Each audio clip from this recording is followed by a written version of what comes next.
Well, the verdict for this week is in, Hurricane fans. And it wasn't real good for the Miami Hurricanes. The Canes remain in the number 12 spot in the college football rankings that were released tonight by the playoff committee. Well, what does that mean? Is Miami definitely going to fall below the cut line by about an inch again for the second two-loss season in a row? The price of losing to teams like Syracuse last year and Louisville and SMU this season? Well, that's going to depend on how things shake out this weekend in the conference championship games. Let's take a look. Virginia and Duke.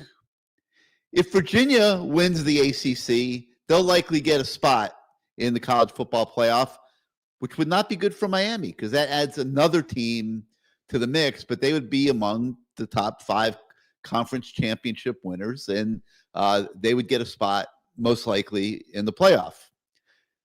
If Duke wins, Duke likely will not get a spot. I think that would be good for Miami. Georgia and Alabama. If Georgia wins, there's a decent chance that a 3-loss Alabama would fall below Miami and Notre Dame. But if Alabama wins, I don't think Georgia gets knocked out of the playoff, and Georgia definitely gets in, and the Canes will all but be eliminated, I believe, at that point. Texas Tech and BYU. If Texas Tech wins as expected, I think there's a decent chance that Miami can jump BYU in the final ranking on Sunday. But all of those things probably need to happen for the Hurricanes to get into the playoff, and it is a rough situation that they put themselves in by losing those 2 games in the middle of the season. And, right now, I mean, there's a very good chance that they will be on the outside looking in. Well, we're going to break all of it down tonight on this new edition of CaneSport Live. And we're also going to take a look at Miami's season-ending win at Pittsburgh, the 4th straight classy outing that the Canes have had since that loss to SMU about a month ago. Hello again, everybody. I'm Gary Ferman, the publisher of CaneSport.com. We welcome you once again to CaneSport Live, the People's Show. And it's your show. It's going to be driven by your participation. Many of our guests tonight have pre-registered with us to be on the show. If you want to come on the show and you have not pre-registered, you see the streamer at the bottom of the screen. Shoot us an email, canesport@yahoo.com, and we will send you a link to the studio, and we will do our best to get you on the show tonight. As always, our managing editor at CaneSport.com, Matt Shodell, is going to be joining me here momentarily. Right now, he is monitoring the press conference that the College Football Playoff Committee always has after they release the rankings, and Matt will be here shortly to give us a report on that and add to the discussion. And then the voice of the fan, Bruce Warner, is scheduled to join us in hour number 2. But before we get going here, I just wanted to go over just for those of you that don't know who these people are that are making these monumental decisions that are shaping the college football season. This is your 12-man and woman college football playoff selection committee. Chris Ault. Hey, ever heard of him? Former head coach at Nevada, former athletic director. He's number 1. Troy Dannon, the athletic director at Nebraska. Okay. Mark D'Antonio, former head coach at Michigan State and Cincinnati. That's fine. Mark Harlan, the athletic director at the University of Utah. All right. Jeff Long, who is a veteran college athletics administrator. I believe he's former AD at Iowa as well. He's on the committee. Ivan Mizell, a longtime journalist, a longtime college football journalist, sports writer, is on the committee. Okay. Chris Massaro, the athletic director at Middle Tennessee State. Now, what the heck is he doing on the committee? But, whatever. Mike Riley, a former coach at Oregon State and Nebraska. David Saylor, the athletic director at Miami of Ohio. Wesley Walls, a former NFL player and college football player, obviously. Carla Williams, the athletic director at the University of Virginia. And then the face of the committee, Hunter Yurachek, he's the athletic director at the University of Arkansas. And those are the 12 jurors, so to speak, who are determining the college football season. It's a little crazy. I mean, you can make your own judgments on the quality of the list or lack of quality. Obviously, those of us that are connected to Miami right now are not real happy with these rankings. But the problem probably was that they dropped Miami too low at the beginning, all the way down to number 18, which has made it harder to get into the top. Really, you got to be in the top 10. But if all those things I said a moment ago happen, then Miami's got a decent shot to get in the top 10. So it's not over yet. Canes fans will be glued to our television sets on Saturday, but those dominoes have to fall the way I laid them out. I think Duke has to win. I think Georgia has to win. I think Texas Tech has to win. And let me, for those of you that haven't seen it, let me pop the rankings up on the screen here so we can take a look at them. Ohio State number 1, Indiana number 2, Georgia number 3, Texas Tech number 4, Oregon number 5, Ole Miss number 6, Texas A&M number 7, Oklahoma number 8, Alabama number 9, Notre Dame 10, BYU 11, and Miami 12. And you notice these, I'll be kind and just say nothing. Put BYU between Miami and Notre Dame. They are doing everything they could do to avoid having to make that Miami-Notre Dame call, because obviously common sense would say that there was actually a game on August 31st that Miami won, and Miami should be above Notre Dame. They're trying very hard to avoid that decision. But if BYU loses, I think they fall below the Canes. And then you got Miami and Notre Dame next to each other. And then if Alabama falls, I feel they fall below Miami and Notre Dame. And now you got Miami and Notre Dame possibly in the playoff, as long as you don't have to put Virginia in there. Because if you have to put Virginia in there, now you do have to make a Miami-Notre Dame decision on Sunday. So this is going to get extremely interesting, and it gives us a ton to sit here and talk about tonight. And I got a kick out of one of our first comments of the evening. Hunter Yurachek is here with us tonight on CaneSport Live, and he says, meet me at the Tropical Park Horse Stables tonight with $500,000 in a duffel bag. And it's really funny because when Matt and I were talking about the rankings a few minutes ago, the first thing he said is, these people are on the take. They're being paid off. And, so there's some natural suspicions there at the way that they're putting these rankings together. But Hunter, we thank you for joining us on the show tonight. And, 8-18 Cali Canes, Miami eliminated. No, I wouldn't say that. I mean, I just laid out a path for you, but it's got three layers to it, and we're gonna have to see how it all shakes out. But you guys, could see a little bit of the reaction that we're getting in the comments here, so far tonight, and we'll keep popping some of those on the screen as we go forward. But our man Sebastian, he's got a list prepared for us that he feels should have been the criteria this evening as the committee met for its rankings. Top 15 defense, check. Miami comes in at number 11. Solid quarterback play, check. Carson Beck's been playing great. Defensive line, solid play. Yep. Number 7 run defense. They've been doing great. Strong November finish. Absolutely. Wins versus ranked opponents. Canes had 4 ranked opponents at the time they beat them. Secondary play has been good.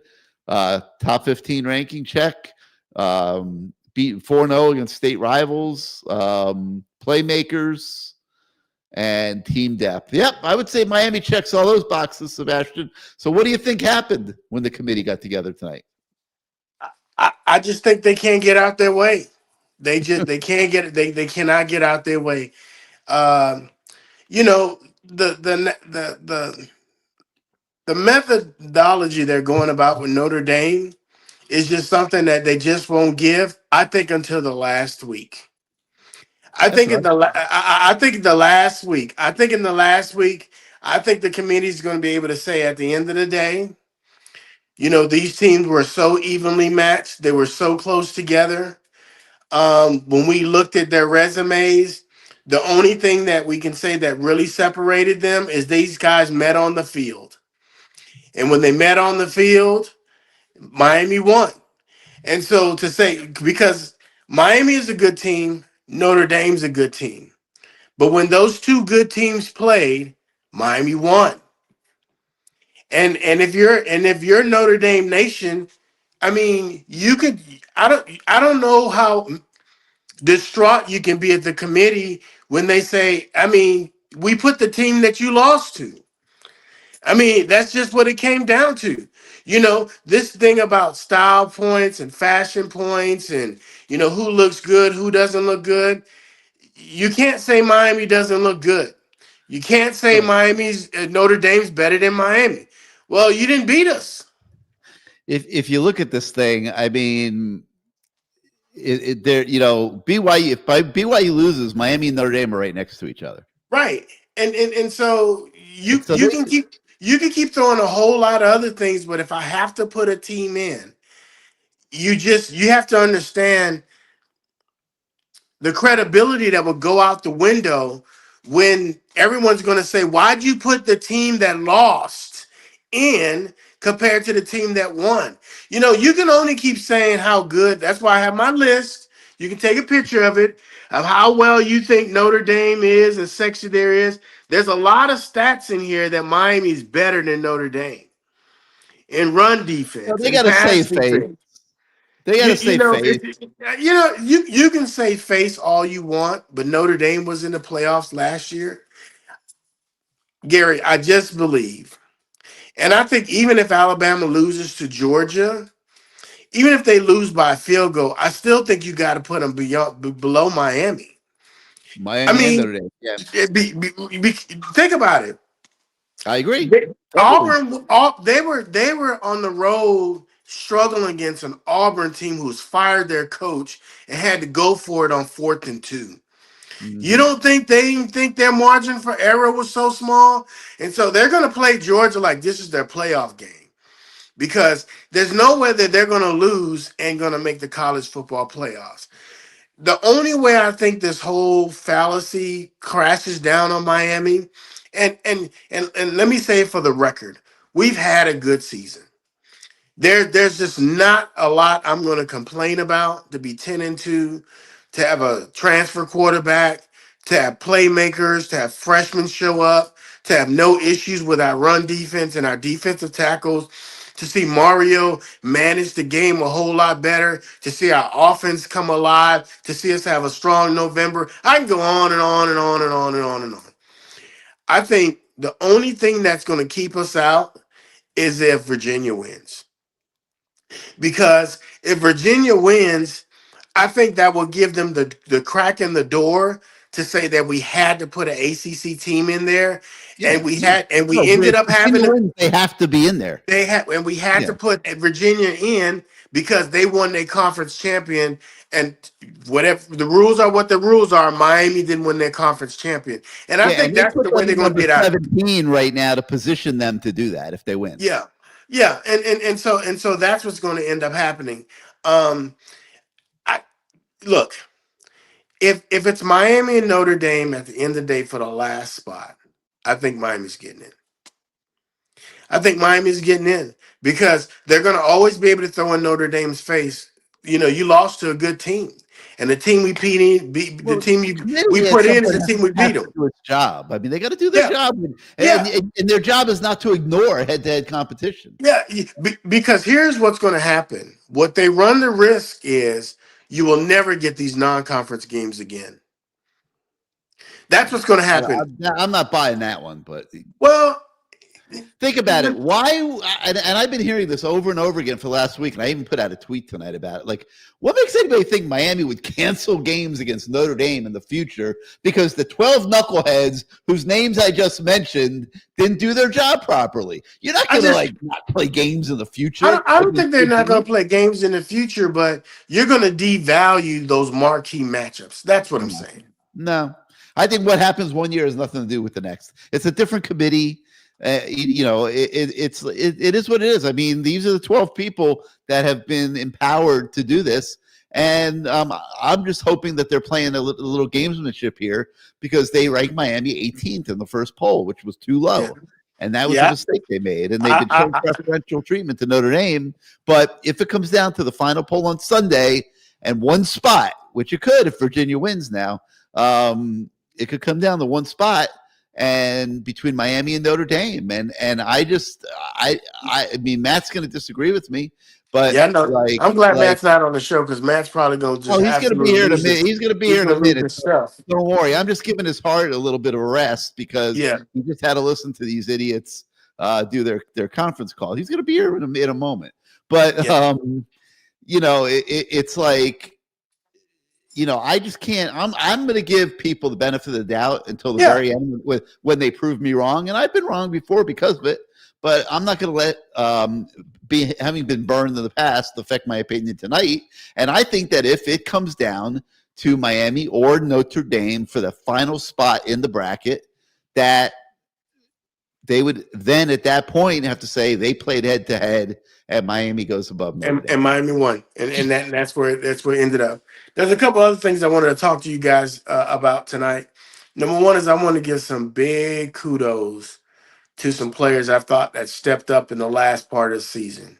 Ahmad Moten, He did. I mean, just stepped. I mean, what I was concerned about when David Blade went out, but to see the play of Ahmad Moten, to see who else was playing some good ball. Fitzgerald stepping up when we lost the other cornerback, Keontae Scott. I thought was just real solid. Damani Brown, the secondary, has really kind of shown up. Elijah Lofton, I know he's been battling injuries all season, but for him to kind of show up, I just think it speaks to the character of the team. And I would normally be nervous if we made it to the football playoffs, but I'm not. I just believe that there's not too many teams that we're going to line up against that's going to strike terror in me. And I think we can hang on the field with Ohio State on any given day.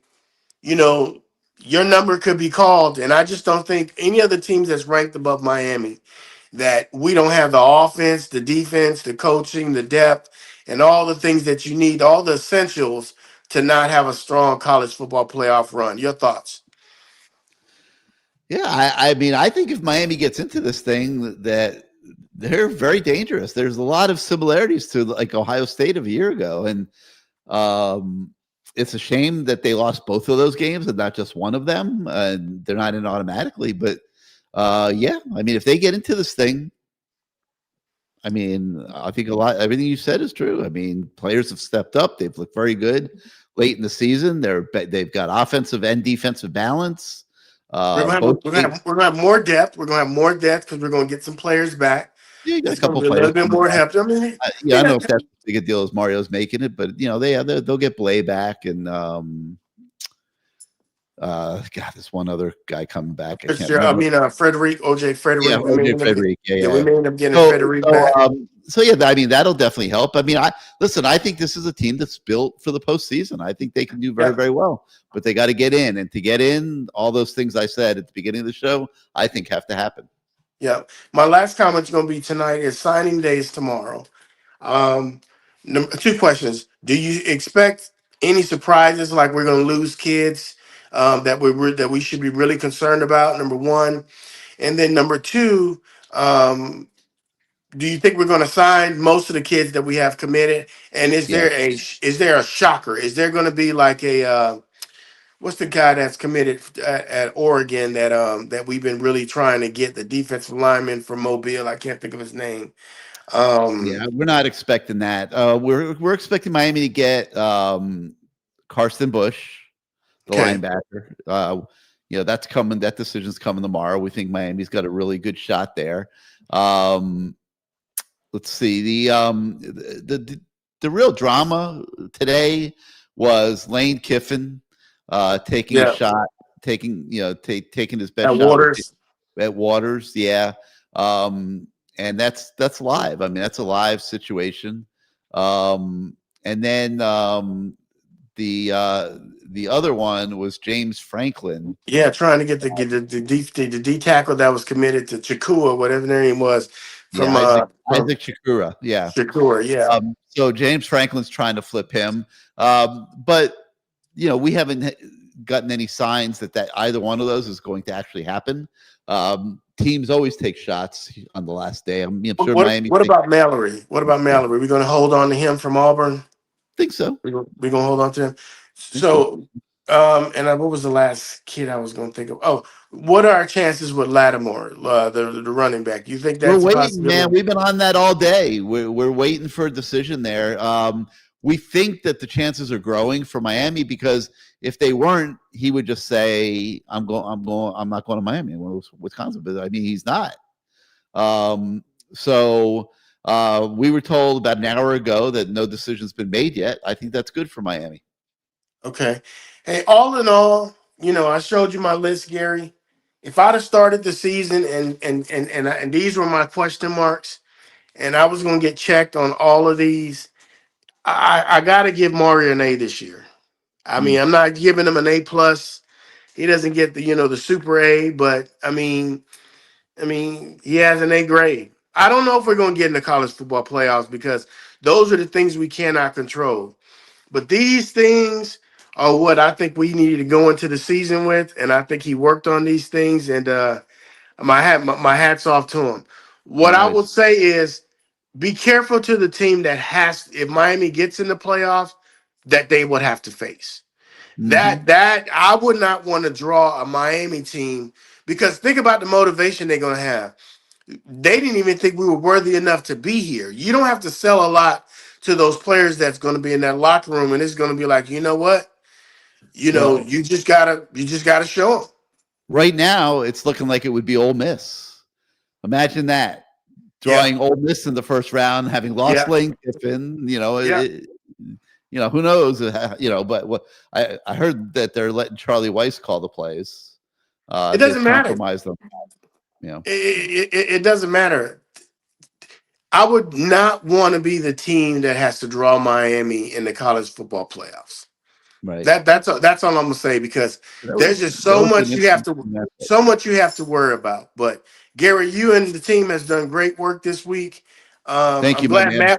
I'm glad Matt wasn't on here, so his heart wasn't beating too fast. But that's my he's list. He's coming right behind you, man. That's my list. All right. Thank you for getting us going.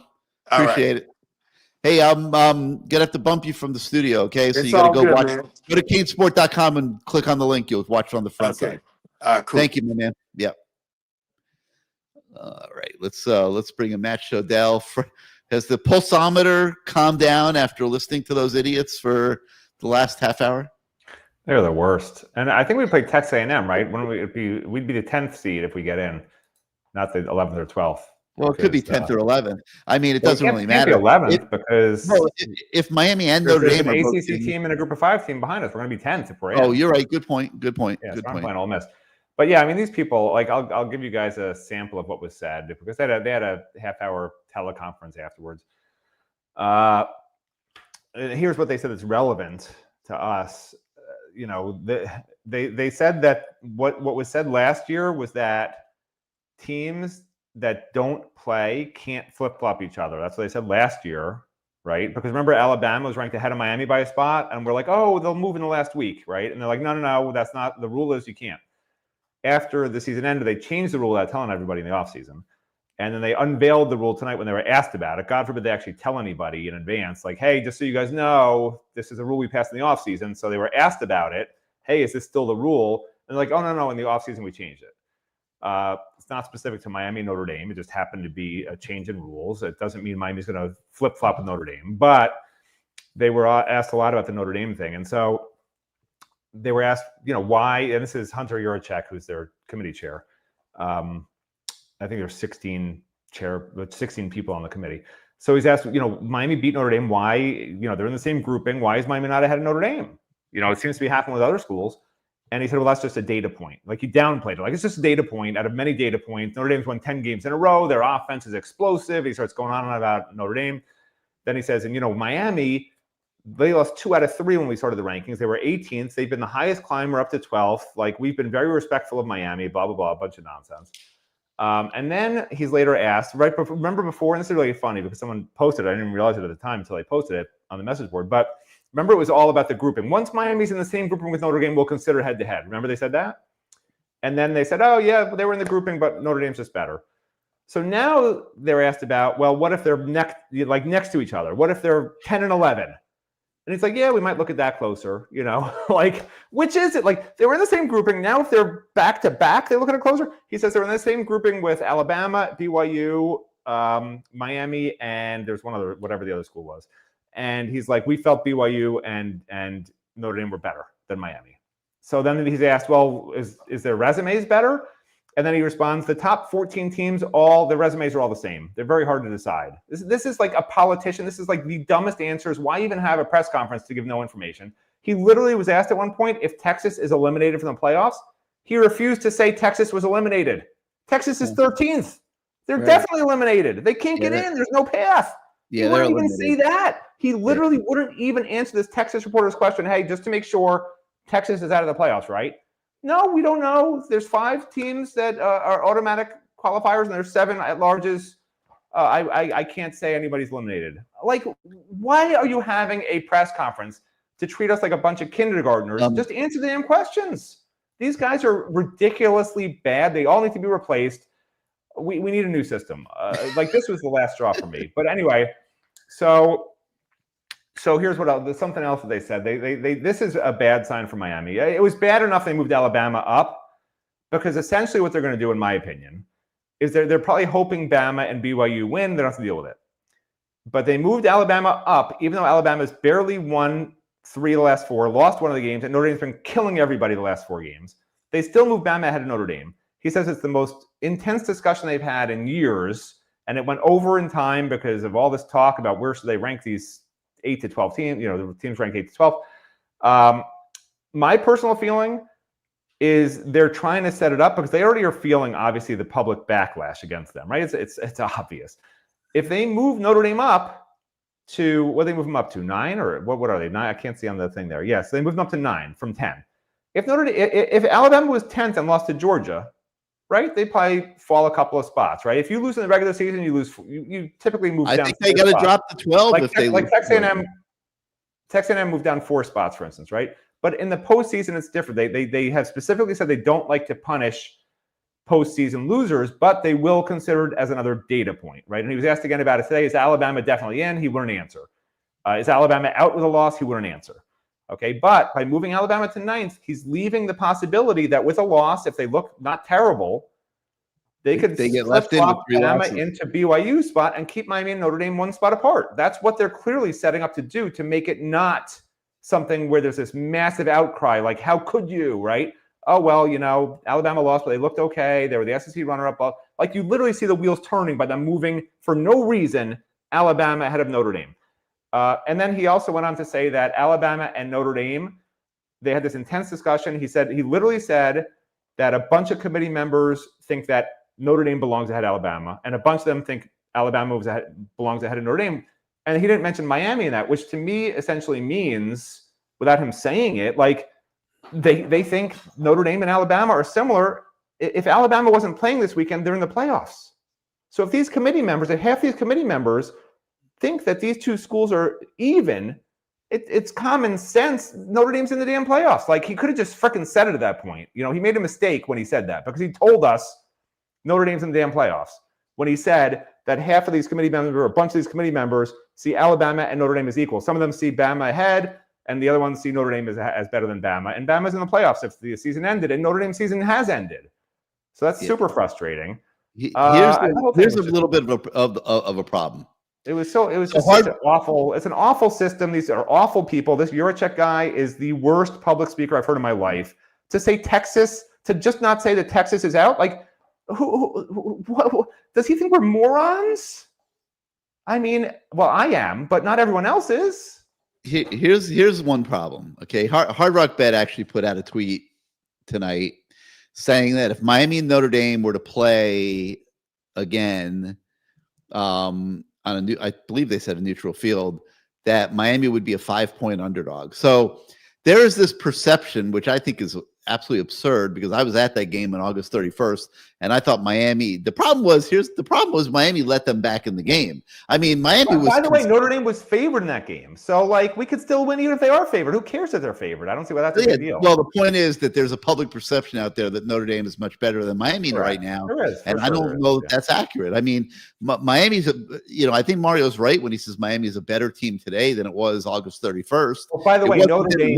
Let's not. I'm not going to lie. Notre Dame's quarterback looks like a different guy. I mean, he cost them that game. He was awful in that game. We both talked about it at the time, Gary. There was people running free down the field the whole damn game in the receivers, and he couldn't throw the ball anywhere near him. Like, I'm not going to lie and be like, oh yeah, they played their best game and we beat them. Notre Dame played terrible in the first game. Like they just did. We didn't play great either, by the way. We're playing much better now than we did then, but Notre Dame's a totally different team. We're a totally different team. And I would love to see us play again. Like, I wish we could play this weekend just to see who's in the playoffs. How nice would that be? I tweeted it, Marcus Freeman. Bring them down, man. Bring them down. Let's play. That's what they should do. That's what they should do. Let's decide this weekend. Play the damn game. Yeah, like the committee should say you're both out unless you play this weekend. Hard Rock, I think, is available on Saturday. By the way, the best idea I've come up with since the chocolate bagel, which great idea. But besides the chocolate bagel, the best idea I've come up with is that, and the ACC didn't do it, but they should have had their board of directors meet and change the damn rules to, if you're in the ACC championship game, but you have no chance to play in the postseason, you forfeit your right to be in the playoffs, and we're going to put in the highest ranked team, because the ACC is going to lose a fortune if Duke wins this game. They're going to lose credibility. They're going to lose millions and millions and millions of dollars. Like, they should have met the day after Duke got into the title game and changed all the rules, which by the way, they could have done, but they're too stupid and too scared to do it. That would have been my idea. The comments are understandably going crazy tonight. So bad. Yeah.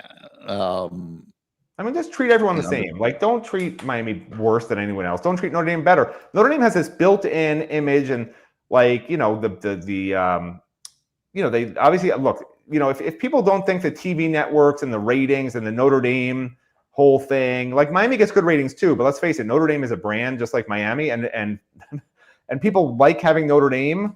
TV networks like having Notre Dame in the playoffs, obviously. Not that they'd mind Miami either, but like, Notre Dame from last year, right? They were right there last year, so now they get another chance, and it's a big storyline. Whereas Miami, the storyline is, well, the team sucked forever, and we're sneaking into the playoffs after losing 2 out of 3 because we're playing well now. Like, I don't know. I feel like there's more to it than just looking at the actual resumes. David Everett says Bama is going to beat Georgia. Bama beats Georgia. It's almost definite. Georgia, we don't flip past Notre Dame. It's over, obviously. Yeah. The chance then is you flip Notre Dame, but I don't know how. Like, they won't rule it out. Maybe we'll flip. Like, can you imagine if on the last poll they put Miami ahead of Notre Dame? That'd be hilarious. After all this, that'd be pretty funny. I put it at like a 5% chance. I mean, all the bookie odds are like you can make $1 million with a $1,000 bet right now to put Miami in the playoffs. Like, nobody expects Miami to be able to get in, even if Bama loses at this point. Because again, they probably are just going to put Bama right in between Notre Dame and Miami. Yeah, he says they move Bama up so Georgia can absorb the loss and both get in. Georgia's not getting knocked. Georgia is not getting knocked out of the playoff. No, Georgia they can lose to Bama and they're still in. Yeah, of course. Georgia's in no matter what. Texas is not jumping Miami. Texas is out at this point. That was decided tonight. Texas will jump us and like Like No. Texas would have to jump us and Notre Dame to get in the playoffs. Do people understand that? Even if BYU loses and even if Alabama lose, Texas. Well, I guess then Texas could jump us. I don't know. Whatever. They're not going to. Texas isn't going to jump us. Doesn't matter. The bottom line, EJ305 is right. Canes only have themselves to blame. They put themselves in this situation, and they've got to live with it. Let's see what Kane has to say about all this. Kane, you with us? Oh, yeah, I'm with you, buddy. Out here helping one of these members out here. You good, bro? All right, let me tell you something. Everybody know we ain't getting in. Hey, Matt, you said it best earlier this week. Let me go in this hut. I can't cuss out here. I don't want to cuss on the show, but I've been gone for 2 weeks for the simple fact I didn't want to say nothing till everything was over. Now everything's over. Gary, you're too soft. You're too soft, man. You're a good guy. You're too soft. Matt said, damn these people, the ACC, they need to scream, shout. They're not going to do it. You keep saying behind closed doors. Man, damn that behind closed door. That's the government. They do the same bullshit. It's the same crap. You're going to have the same idiots this year. You're going to have the same idiots next year. And I don't want to hear, oh, Miami did it to themselves. I'm sick of hearing that. Damn it, Alabama can lose 3 games. And they still can get in. What's the bull? That's a bunch of bull. 2 years in a row. 2 years in a row, they might have 3 losses and be ahead of 2-loss Miami. If that happens. How do you manage that? Explain it. Then they did that move on purpose. You're right. You're gonna move them after the way they played at Auburn. We're doing everything to keep Miami out of this shit. So I hope we win. I hope don't nobody go in the ACC. Blow all that shit up. Excuse my French. It's a bunch of BS. So Miami fans, don't be like Miami did it to themselves. Well, Alabama can lose 3 games and get in. What the hell did they do to themselves? Come on, man. Let's make this stuff make sense. Matt, you're right. It's bullshit. It's going to stay bull. And it don't matter who on the panel. You can't be soft. You got to speak out. How do you really feel, though? That's how I really feel. I mean, it's bullshit. But I'm happy. The way they ended the season, they got the curse off their back. They went 4-1. Now, that SMU game, people say, well, you can't blame the refs. They're a part of the game, man. They robbed the hell out of Miami. Lightfoot hits the guy, and the damn commentator going to say, well, Ruben Bain stopped, and I'm going to call a spade a spade. It was the black guy. The white commentator said, well, man, your boy Lightfoot probably didn't hear it. Well, bull crap. Who threw the flag? The black ref. He could have picked it up. They got it out for Miami, but guess what? That 2026, we looking good. Oh, we going to be ready for somebody else. They can take this and move on. Yeah, we might have to get a portal quarterback and all that, but that's okay.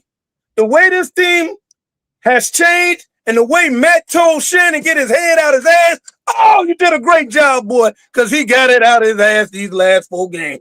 Let me interject because it sounds like you need the oxygen. You can breathe for a minute. Yeah, bring it on.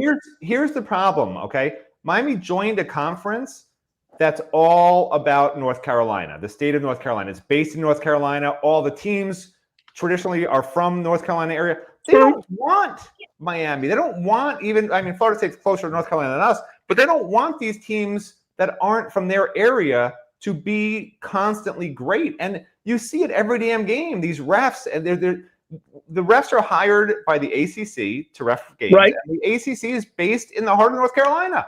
And everyone knows it. So if you're playing a team from North Carolina, you're going to have a bias against you, period. Because the people who work in North Carolina, who live in North Carolina, they're North Carolina fans, whether it's NC State, North Carolina, Duke, whatever it may be, right?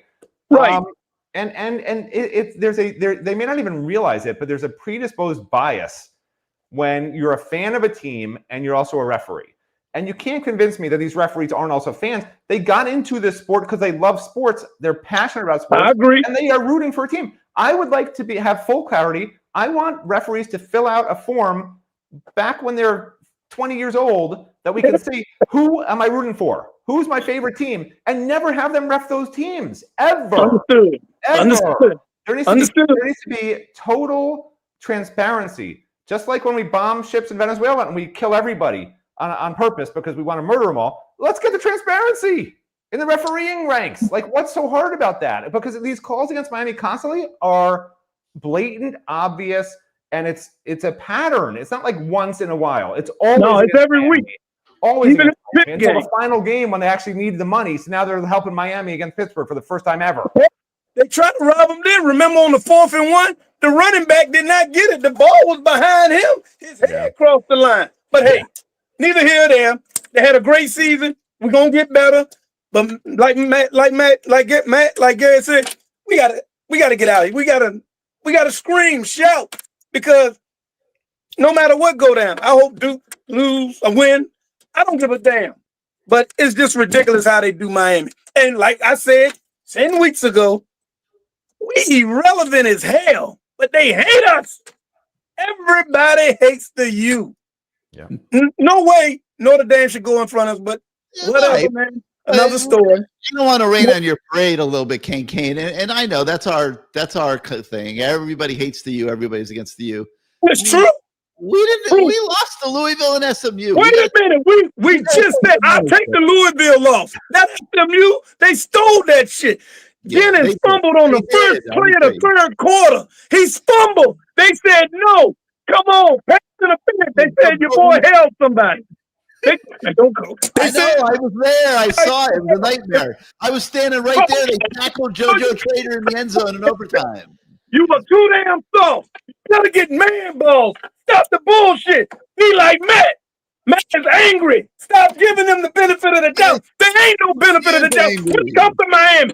Not Michael Irvin. There is no damn benefit of the doubt. Now, I'm tired of arguing. We'll get a great bowl game. It's still bullshit.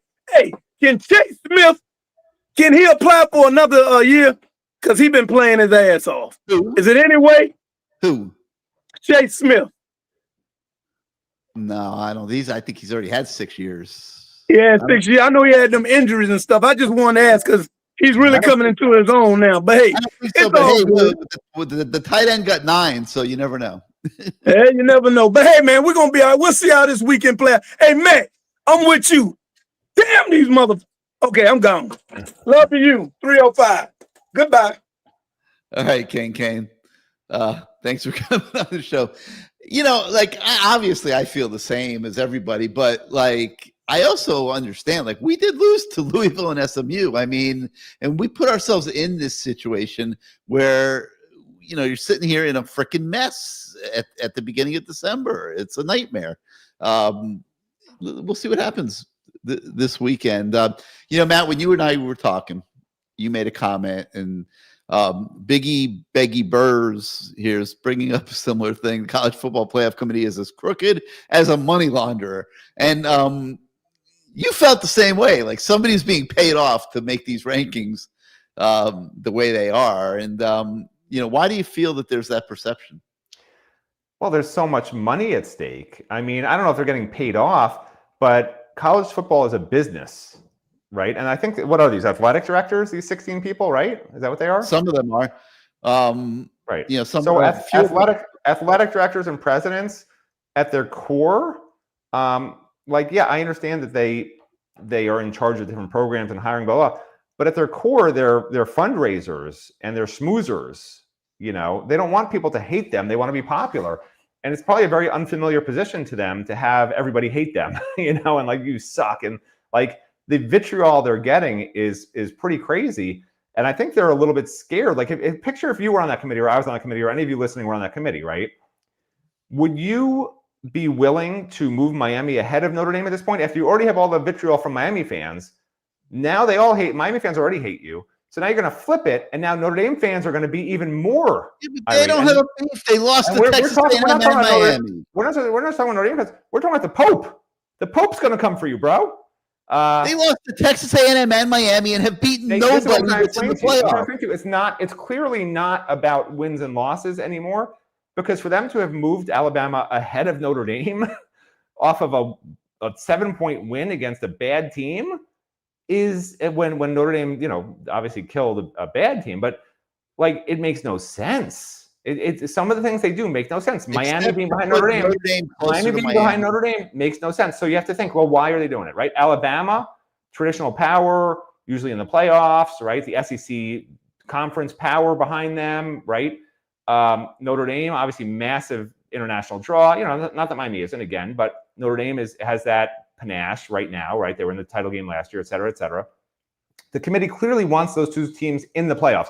They're doing everything they can in all these rankings we've seen to keep those teams in the playoffs. Like, that's why Alabama got moved up for no reason this week, to make sure with a loss they won't fall out of the playoffs. That's clearly what happened. And now, as long as Alabama looks okay, they could say, okay, we moved them down a spot, or we moved them down 2 spots if BYU loses. Unless it was a subtle way to get Notre Dame closer to Miami. I don't know. Like, well, that's the other theory, right? But why? Then why not just move Miami ahead of Notre Dame? Because if it comes down to Miami, they were Notre already in the Dame same grouping. Sunday, It makes no logical sense. They're already in the same grouping. They could have just done it. It does if they do the right thing. If it gets down to Miami and Notre Dame on Sunday, they can then put Miami above Notre Dame and say they played each other, and that's it. Like, and why haven't they already done it? That's what I'm asking you. You're not answering the question. Why haven't they already done it? Because they have to justify their initial ranking where they put Notre Dame, number 8? They could have justified it last week when they were in the same grouping, and they said, oh, now they're finally in the same grouping. We looked. They have a very similar resume. Head-to-head, they lost, so we're flipping them. They could have already done it. They already had the justification. What they no longer have is justification, because they're already in the same grouping. They didn't flip-flop them, and now they're making up some new rule that doesn't even exist, that, oh, maybe if they're next to each other, it'll matter more. That's not even a rule. That's not even in their directive to do. He talks about data points. They just make shit up. And he's not going to flip-flop anything. He's just saying it to pacify Miami. Every week. He's saying it to pacify Miami fans, to keep us like, okay, they're going to look at it again. They're not ruling us out, so they don't have to hear our hate. Because I'm telling you, these ADs and presidents are not used to the hate.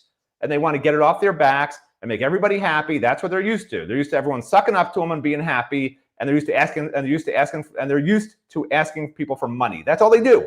They're not used to people saying, you suck, you're a moron, don't do any more press conferences, disband, be fired. They're not happy people, and I bet they all quit after this year. Panhandle Kane, we're here for you, buddy.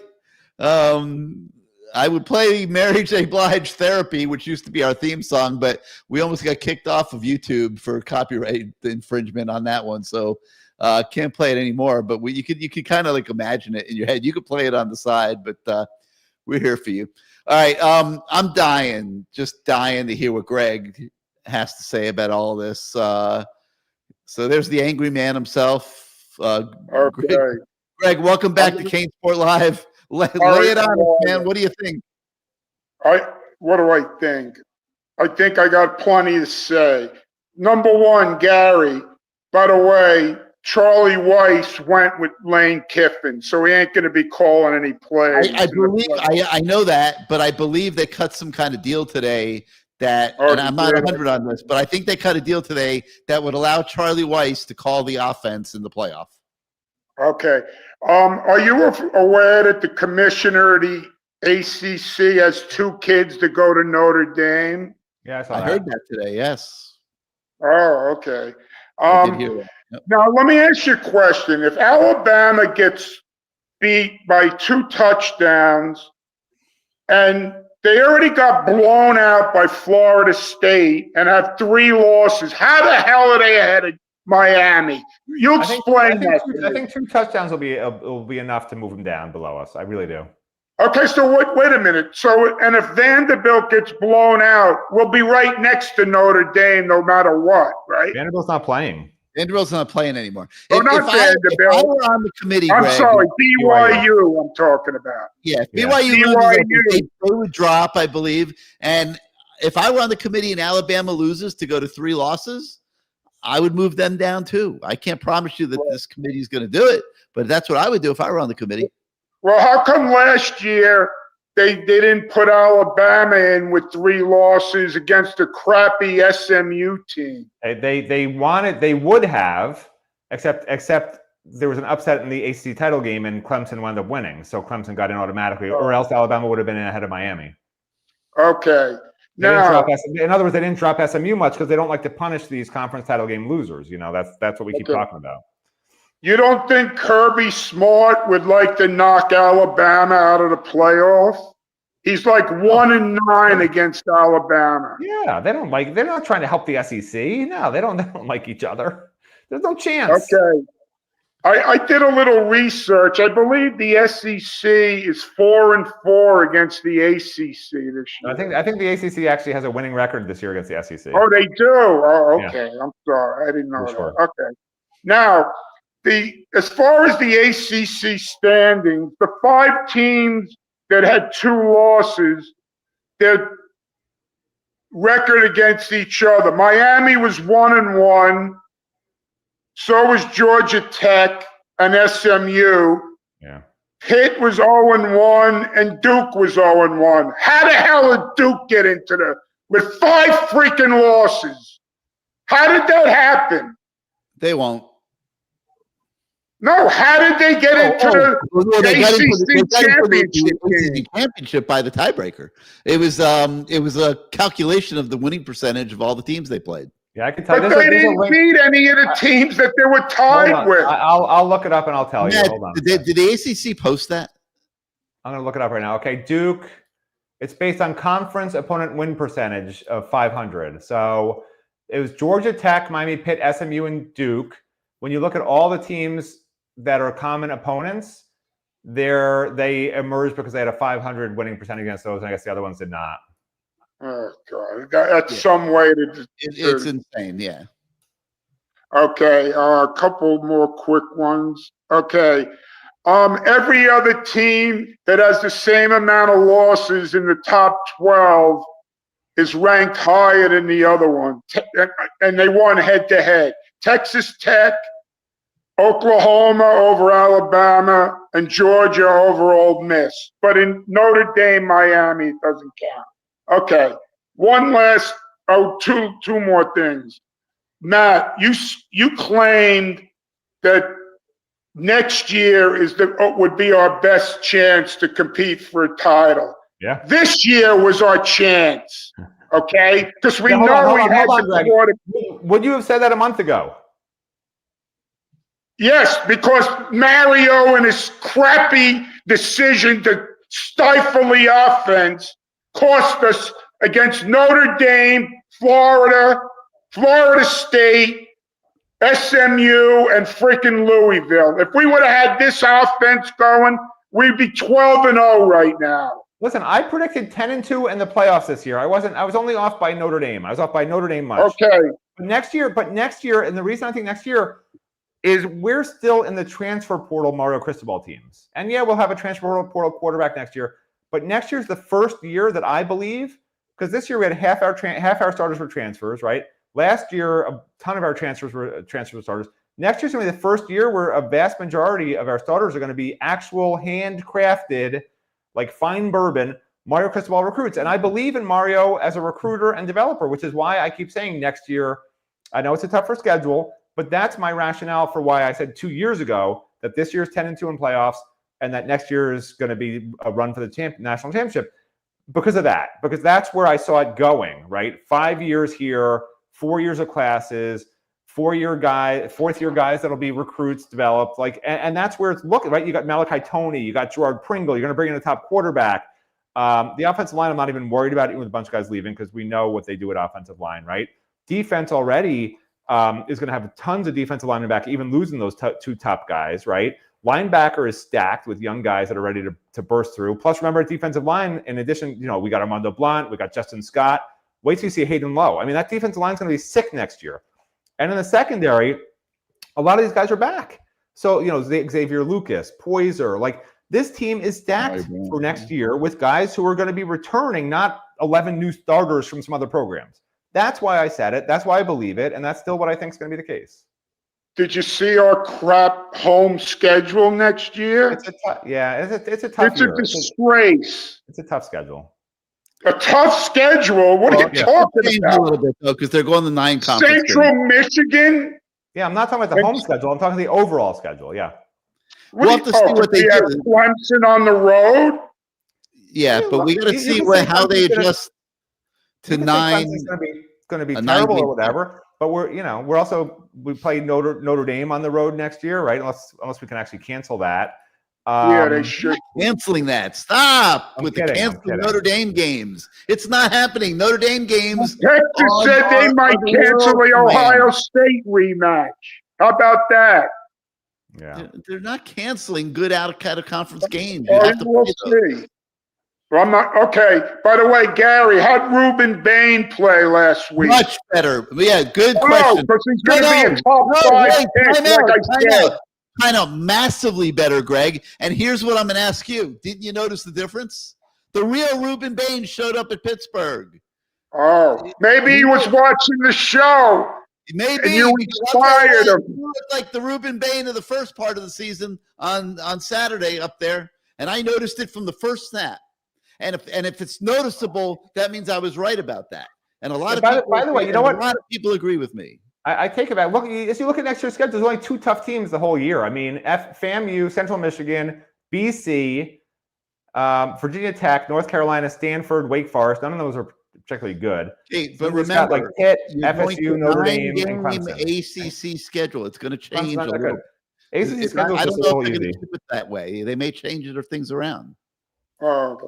Well, there's no Virginia, there's no Virginia, and there's no Georgia Tech, and there's no SMU next year. Yeah, but again, Matt, they're going to a 9-game conference Oh, schedule. right. So they had 1 game. So in. Yeah, that they had whole 1 game in. chart You're right. that we're working off of has to be altered. Now they Yeah. may keep it very similar, but Yeah. we'll see. They haven't put it out yet.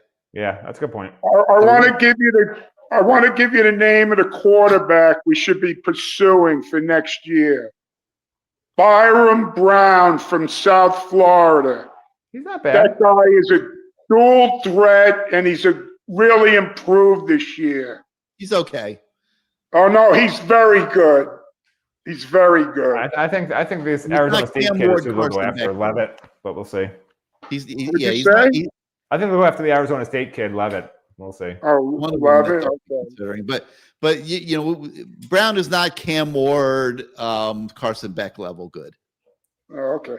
All right. Okay. But I'll leave you with this. Go back to the tape. I told you the only one who could stop us from making the playoffs was Mario, and I was right. Because we have a good enough team to beat anyone in the country except Ohio State right now. There's no great teams besides Ohio State. I agree. Okay. I'll see you later. All right, Greg. Thanks for joining us. So Matt, I might as well just ask you now before we go to another call, and I'll bring Bruce on. But any other parting thoughts after? Yeah, I mean, look, Kirk Herbstreit. I know people are texting me that he says he thinks the committee did this so they could set up when BYU loses, having Miami Notre Dame head to head, and then Miami is in ahead of Notre Dame, which is That's what I said. I was going to say that's Gary Ferman logic, and hopefully it's true. But he is, like.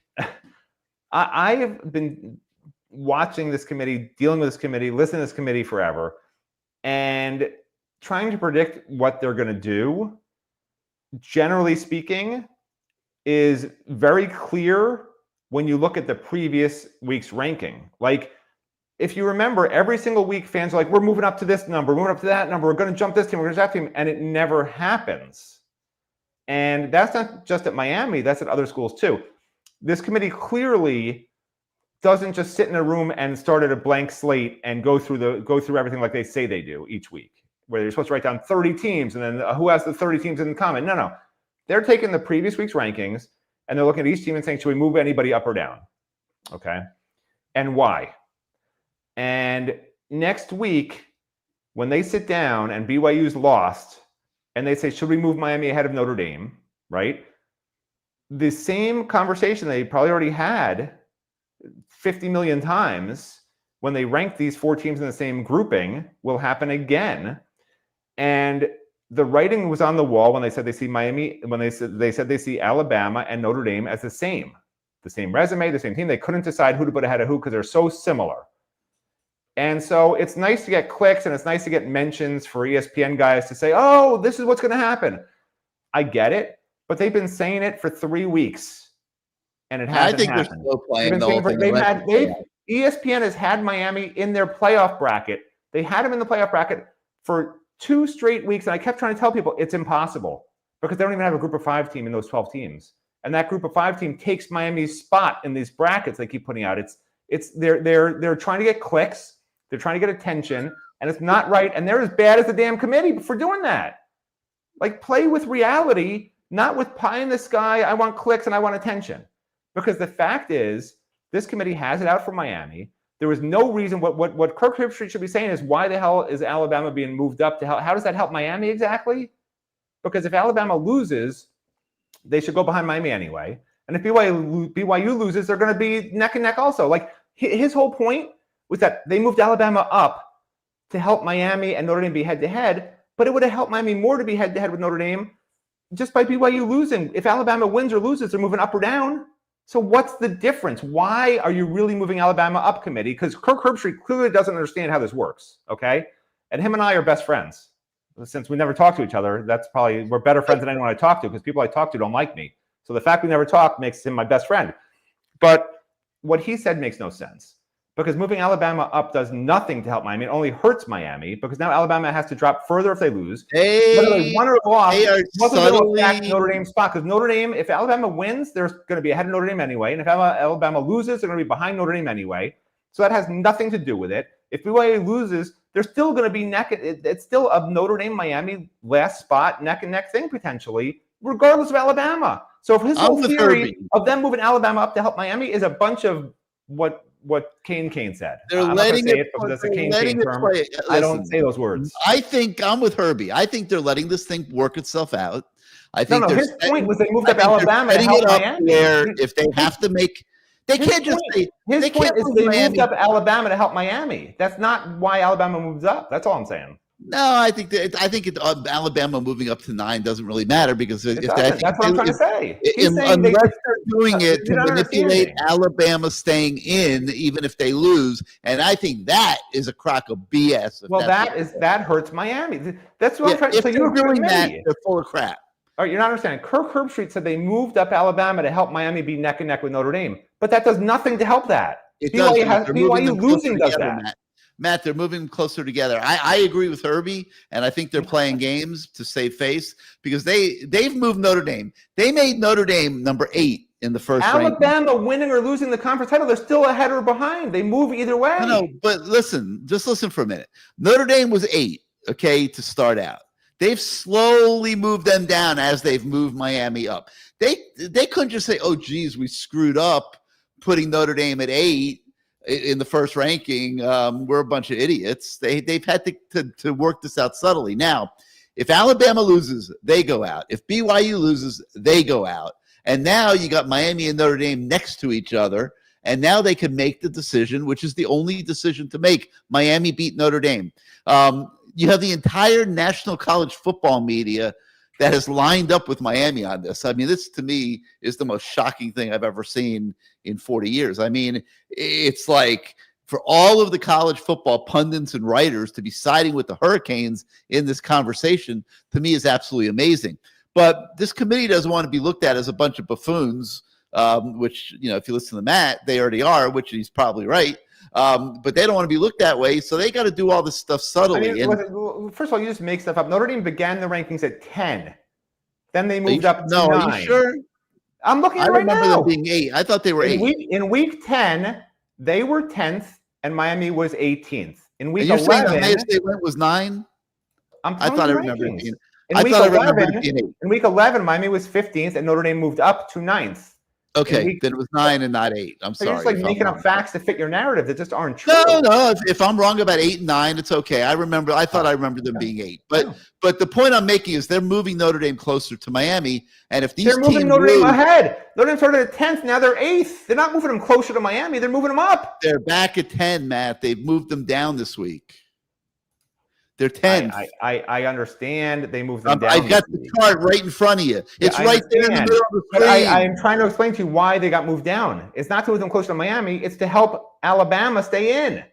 Okay, but if Alabama loses, then they still keep them in. Notre Dame, just like BYU is not 11th, Notre Dame's not really 10th, and Alabama's not really 9th. Because Alabama has to play, and BYU have to play. They're going to move up or down based on a win or a loss, a spot or two.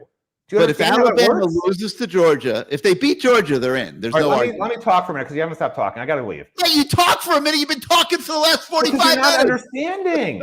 Alabama, winning or losing, they either move behind Notre Dame or ahead of Notre Dame, right? So how's that helping Notre Dame Miami be even? Because if they lose, they should drop below both Miami and Notre Dame. Correct. And they moved them up. Why? So they could fit in right between Notre Dame and Miami. My only theory on that is to move Notre Dame closer to Miami. I don't think anybody thinks BYU is beating Texas Tech. I mean, the fact that Herbstreit thinks this helps Miami, he doesn't understand how rankings work, or he's trying to get clicks. There's no world where this helps Miami.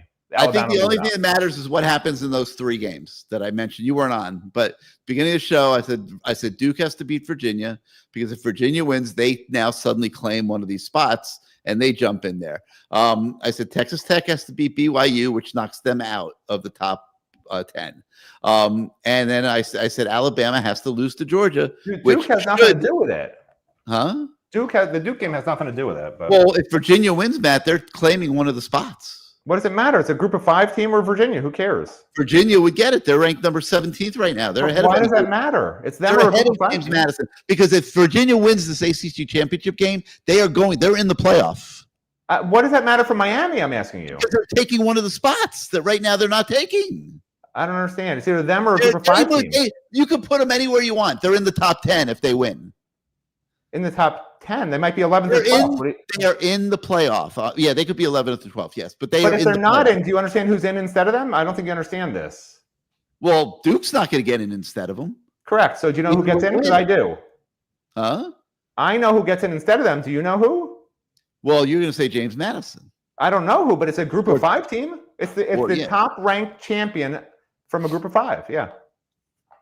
So what does it matter for Miami? You're saying that spot's getting taken no matter what. So that's a rule.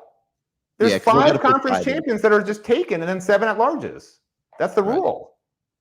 Doesn't matter from the ACC or the big or. So what? So then that leaves one spot. If BYU loses and Alabama loses, that leaves one spot, right? One spot. Okay. You agree? Miami needs to be ranked 10th if BYU loses. Miami gets to 10 if Alabama. I'm sorry. Miami has to be ranked 10th. If BYU loses. If BYU loses, they have to be ranked 9th. I mean, if BYU wins, they have to be ranked 9th. Sorry. Yeah, well, I don't know if that's reality or not. But if BYU loses as expected and Alabama loses, whatever it is, they have to be 10th. If BYU loses, Miami has to be 10th. Miami to 10th. They have to be 10th because there's 2 teams ranked below them that have automatic spots. No matter what happens, they have to be 10th. But I think if those 2 teams lose, they can get to 10 because then it's Miami or Notre Dame. Well, if BYU wins, they have to be 9th, right? Because BYU will be in. So yeah. Well, I don't. Well, they'll still be 10th because BYU will be ranked ahead of them. So yeah, it's got to come down to a Miami or Notre Dame decision, and then the committee's got to do that. Unless BYU and Alabama. All right, let me get this chart off the screen. Let me let you go to sleep. All right, goodbye. And bring the truth teller on, and we'll finally somebody tells the truth. We'll continue to stress ourselves out about this for the next 4 or 5 days. Oh wait, somebody said, how do they get to 10? They get to 10 by BYU losing and Alabama losing badly. Now you're 10th and Notre Dame's 9th, or you're 10th and Notre Dame's, or you're 11th and Notre Dame's 10th. 11, Notre Dame's 10, and now they got to make it. And Herbstreit and Ferman kidnap the committee and force them to flip-flop Miami Notre Dame at the very last second, and then that's how you get to 10th. And at that point, if I'm not here on Sunday night celebrating, and I think we'll do a CaneSport Live Sunday night, by the way, everybody. I think our next because it's not going to be. I think our next CaneSport Live will be Sunday night after the final ranking comes out. But no one will be on here because they'll all be suffering. All right. Good night. I don't trust this committee one iota. That's my new favorite word.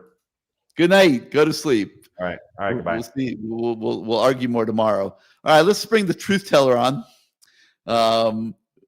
Your microphone's not on, Bruce. We got to get your microphone on. I guess. Although I guess you're the voice. You're the. I got it. There you go. There you go.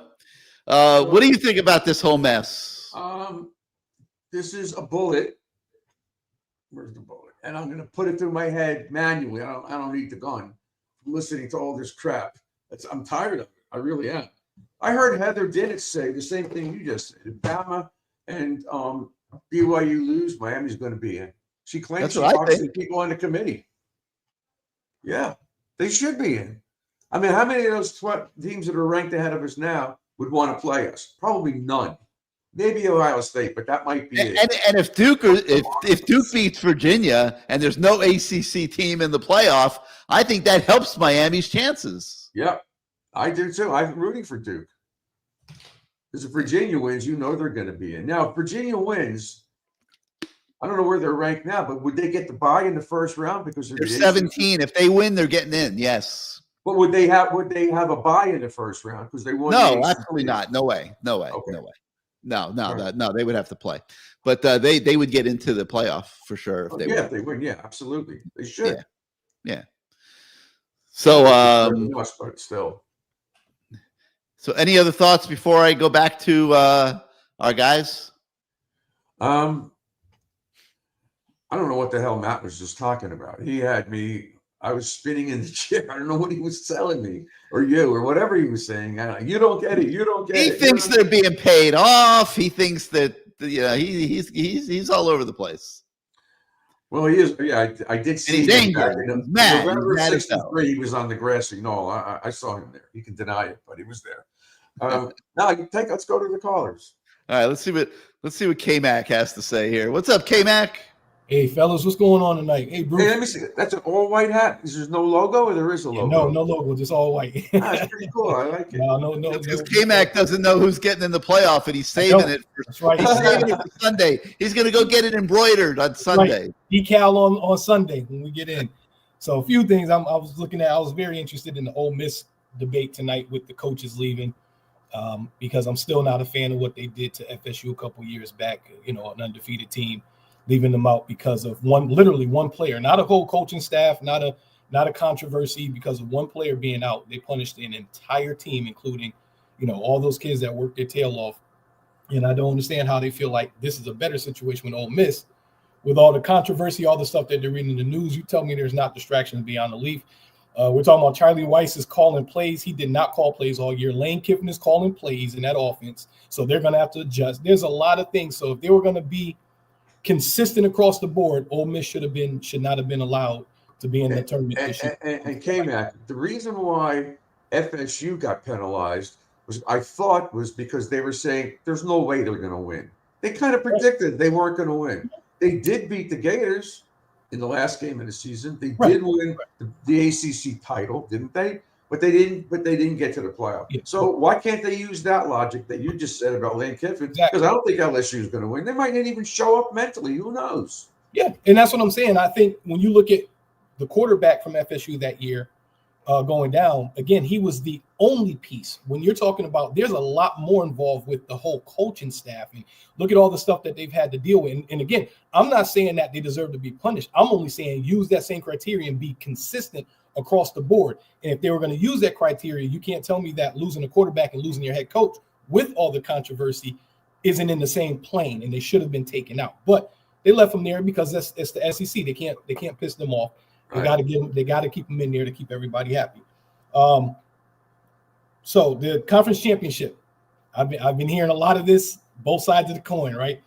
If we don't want to punish teams, right, for losing the conference championship, in the same token, we don't, but we're willing to reward. To me, that's another one. You can't play both sides. But they said tonight, K-Mac, that's changed in the last year. And good. If the teams like Alabama that are on the bubble lose, I believe they will drop them. I mean, I don't see how you don't. They should. And BYU would drop if they lose. Yeah, and I know a good buddy of mine at work, Brandon. He had this big conversation about it, and he's in the belief that you shouldn't be punished for a conference championship game, and there's debates to go across the board. But again, I just want consistency. If that's a rule, then that rule should be able to apply. If Bama gets a third loss, then they should be moved out of the college ranking. They should not be allowed to play in. No team with 3 losses should be in there, including Texas. I don't know why that's even a discussion right now. I know the coach came out there, we played Ohio State.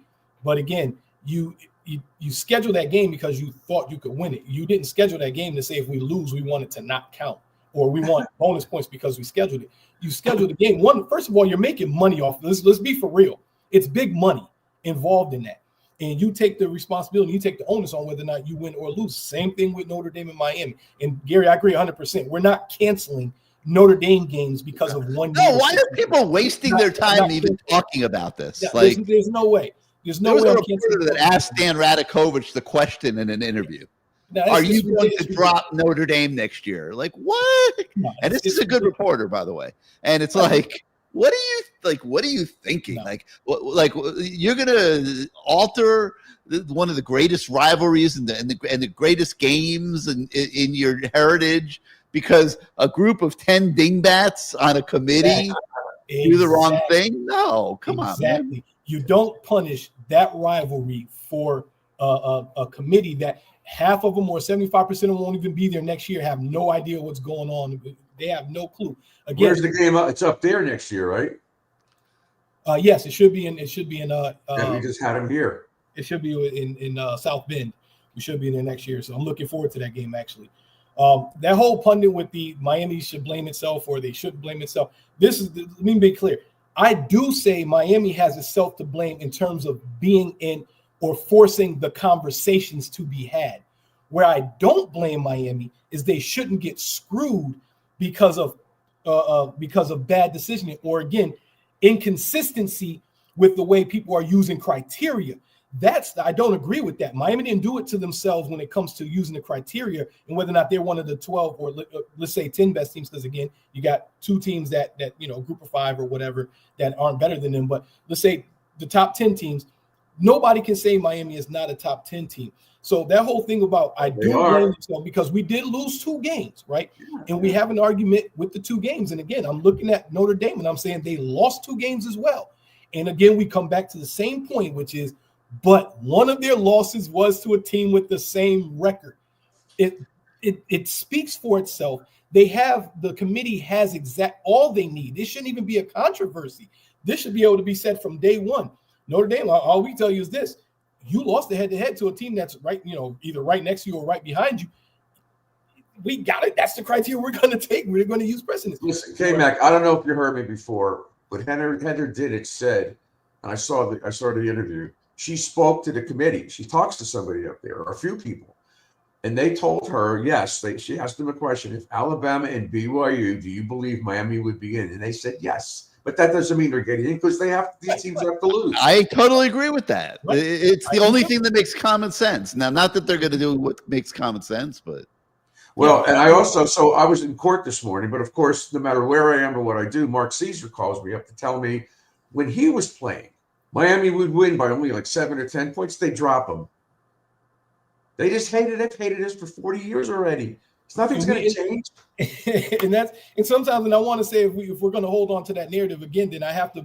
What Mario did, not only the last 4 weeks, but the politicking he did the last couple of games in terms of what we've done on the field. And I'm saying he's 100% right. But that same energy, we need that next year. We need that all year. Keep this in front of these kids. And that's one thing, the reason why I do agree with Matt with believing that next year is going to be so much stronger. I feel like the kids that are going through this experience right now, they will remember this next year. That will be on their head. That will be in the way that they play. I mean, they were number 2 in the country. They had everything going for themselves. I mean, they just showed up not ready to play against Louisville. I mean, they blew it. And SMU, Gary, they weren't ready to play. They looked like they were stoned. Yeah, I can give them that. I didn't feel that way as much that way at SMU as I did against Louisville. SMU, I thought Rhett Lashley just did a great job. They were all banged up. Gary had 11 players not playing, and the quarterback was like a cripple. We kept them in the game with bad offense. All right, so from the Louisville game to the SMU game, their offense just didn't look good. They were horrible in the first half against Stanford. Now, the last 4 games, which is what they should have been doing all year long, and I said a month or 2 ago, Notre Dame game, the FSU fourth quarter, the Florida game for the most part, they should have been – they were so conservative. It was terrible. Had they played the same way all season like they did the last 4 games, they'd be unbeaten. They are one of the best teams in the country, and Nick Saban believes it. Yeah, and I believe it too, but they screwed up. The fear that they weren't going to get anywhere with a third loss kicked in, and it should have been there after the first one. That fear should have happened after the Louisville game. We should have been playing the last 4 weeks, the rest of the season. Yes, that should have been the wake-up call, but it wasn't. And last thing I'm going to bring up, Gary, is the talent. For me, this is where the excuses have to end. We, head and shoulders above anybody in the ACC, have the best talent on our team. We've had this No question. multiple years. No question, right? We have to start playing as though we know, and we have to execute as we know that we have the best talent in the Can't blow these games every year. Can't blow these games every year. I get in this, and I think clearly what we can say is we can live with one loss every year. I think we can give ourselves that every year, and I think Miami knows they're in with one loss every year. I don't think there's ever going to be a discussion with Miami getting in with one loss, because between the talent and the brand, I think that's always going to be enough to keep us in discussion. To have 16 teams with one loss is just it's really not going to happen. I think we can afford ourselves one loss every year, but at the end of the day, that run Clemson had, Miami needs to get on that run starting next year, and this should not be an issue in a topic anymore. Okay, man, I agree with you, Absolutely. but I think personally, Miami should be unbeaten every year in the ACC. There's no team that should. Well, that's not reality, though, Bruce. You're gonna Exactly. Should. I'm not saying they're going. I agree 100%. We should be undefeated, and the talent says that, and I agree 100%. In the money that Eric, who's got more talent than us?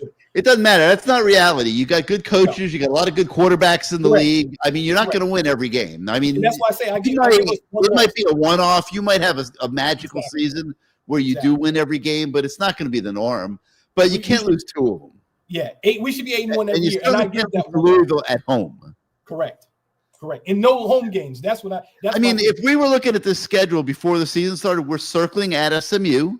They were coming off, a great season, and you're circling at Pittsburgh on the road, end of the year.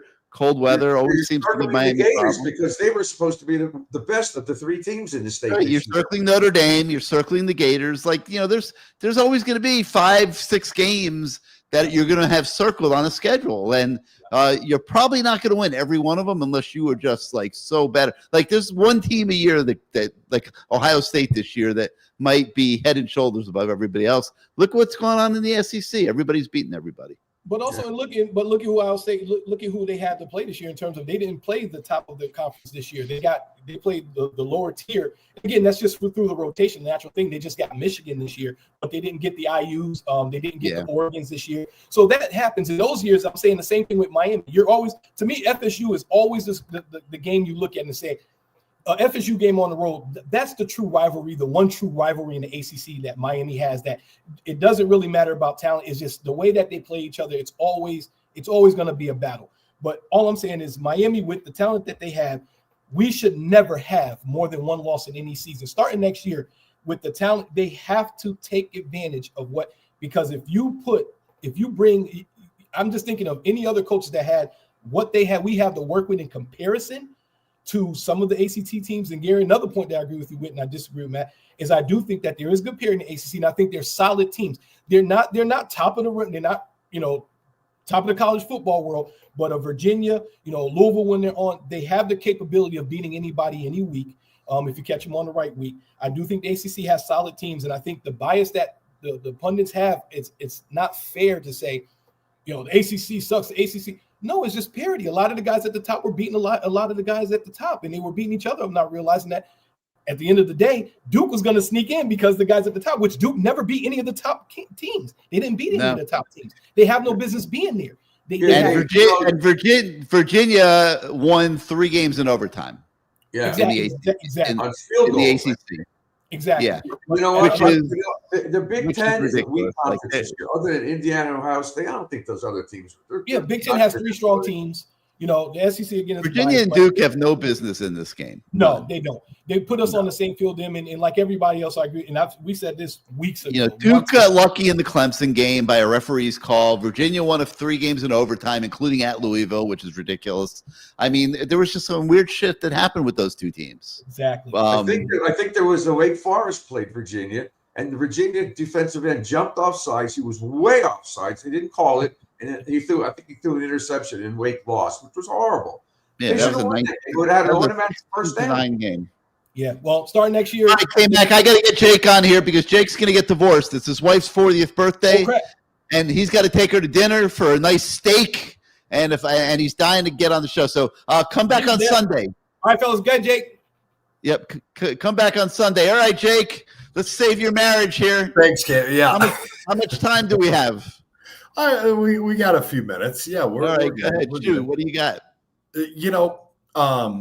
Gary, I'm going to contest the thing with Notre Dame. I would cancel that game tonight. I'm Why? sorry. Here's the thing: if there is no benefit to quality wins, then why not schedule Bethune-Cookman all you can? You got to play 9 ACC games. No, Because no. that's what You did. always like Did you go to? Did you come down for the Miami Notre Dame game? I did. I was there. I mean, that was. Think about the experience that you had that night. Think about the entertainment that you got that night. Think about what that night meant to the Miami football program. And because 12 idiots, I'm not even going to say they're in suits because I don't think they were in suits, sitting around a table in some motel, God knows where, get it wrong. Like you don't change. We're Miami, and it's going to be the same 12 idiots next year who are going to pull the different same. idiots. You know what? Yeah. Jake, if I called up all my former Hurricane friends and listened to you talking like this, they strangle you. They're not afraid of it. Here's the thing, so what? But head-to-head used to matter. Now you're at the whim of. Let it get to the end, morons. Jake. Let's get to the finish line on Sunday and see what they do. Right. I believe that if it comes down to a Miami or Notre Dame decision, Okay, fine. that they will put Sunday. Miami ahead of Notre Dame. And That's if what we I'm are ranked holding 11, hope that there's some sanity in the world. If we are ranked 11 and they're ranked 10 and they get in ahead of us, why play that game? Why risk it? What's the point? Because it has nothing to do with the game. We did beat them, and it doesn't matter. They don't give a for shit. next year has them. We go up there. We play them. That's all. Yeah, then what we beat Listen, them. and but the other we thing have you no got to understand, margin. Jake, is that we're all biased. Okay, like we're all looking at it from the Miami perspective, and we're totally right. But there is a perspective out there that if Miami and Notre Dame were to play today, that Notre Dame would be a 5-point favorite. The real honest equation here is Oklahoma has no fucking business. I don't know how Oklahoma is number 8. They're a joke. They barely beat Alabama on the road. That's what put them up there. By what? They beat Alabama on the road. So what? Alabama sucks. They barely. That's won not the this year. perception. That's your perception of it, but not the committee or the rest of the country. But that's the point. Is that there is a clear bias against Miami, unquestionably. B, the SEC has this ridiculous overstatement of value. Look, Texas A&M, they scheduled bullshit this whole year. They played nobody. They got smoked by Texas. They barely beat. So they won a game against Notre Dame, scheduled 10 bullshit games, and then lost against Miami. I just this and now yes, you cannot eliminate them. They're 11-1, but that's my point. Is like if quality wins don't matter, then going 12-0 has to be the goal. And why impede that if quality wins don't matter? But they're looking at bad losses too, and Alabama. No, they're not. No, they're not. Oklahoma got smoked by Texas. Yep. They got smoked by Texas. Alabama lost to fucking Florida State. I know. Florida State by 2 touchdowns. They don't care. They just say SEC good, Miami bad. This isn't bias. Like there are so many through lines to this. We beat Florida State. Florida State smoked Alabama. There's no penalty for that.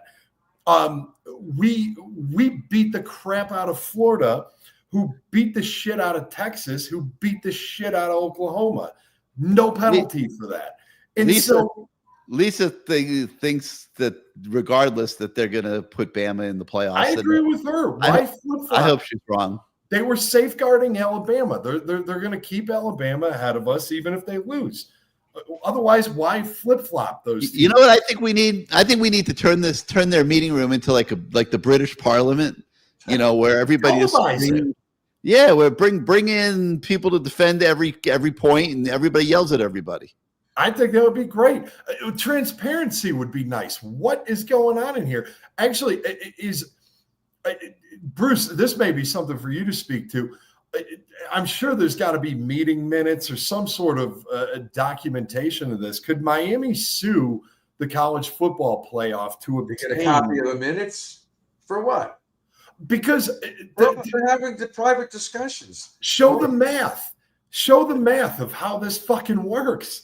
This doesn't add up. Like what? So we lost to two teams who were my ranked. wife is going to divorce you. What's that? She probably. Well, luckily someone I'm called her. laughing. Look at this comment by Hunter. He's looking at your matter. Not for a long time.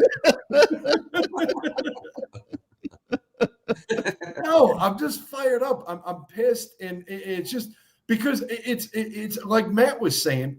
They're talking out of both sides of their mouth. Quality losses matter, but there's two teams ahead of us that have horrific losses. Yeah, the quality wins aren't as important, but head-to-heads don't matter. Like it makes no sense. I wonder what would have happened, you guys, had Miami kept their foot on their throats, and then when it was 21-7, really blew them out like 31-10 or something. I don't know what would, but this was a close game, so they're giving. Listen, Notre Dame, Texas, Alabama, Georgia to a certain extent, or college football royalty. They are royalty, and everybody caters to them. Ohio State to a certain extent. But that's not why us. we're going to get screwed, though, because there is no reality that exists in which they are going to omit Notre Dame and put in Miami. You know what's going to happen, you guys? I hate to say it. They don't get in. They go to a bowl game. Half the team, the seniors, don't show up. They're not going to play. Why risk it? And they'll get killed in the bowl game again. And eventually, they were squawking and screaming how great they were, and they couldn't win the bowl game. That's what I worry about, because it's possible.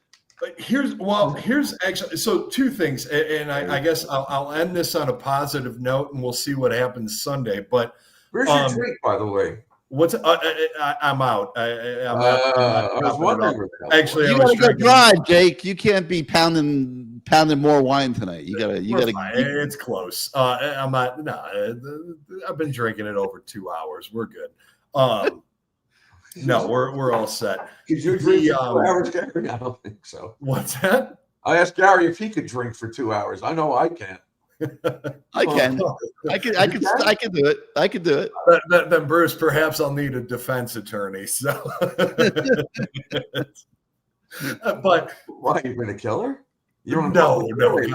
I love my wife. It's her 40th. Yeah, we're gonna go have a blast. 40th anniversary. Congratulations. No, it's her 40th. No, I'm not. 40th birthday. 40th anniversary for somebody else. I didn't get married at 3, so. All right, Jake. Well, we'll be back. We'll be back Sunday night. We'll do a show Sunday night after the finals. One thing I just want to say, despite I'm fired up because of this bullshit committee, but I've been pretty critical of Mario, and he is probably to blame if we do not, and not probably, he is very much to blame if we don't get in. But the one thing I really love about the way this season played out, actually two things. Number one, he changed the narrative. He flipped the script. He went 4-1 in November. He is sucked in November, and he flipped the script. Number two, he got out of the way and let this offense run. This offense has been firing on all cylinders. That is promising for the future, because my biggest concern was like, okay, this guy, yeah, he can recruit, but he can't win in November.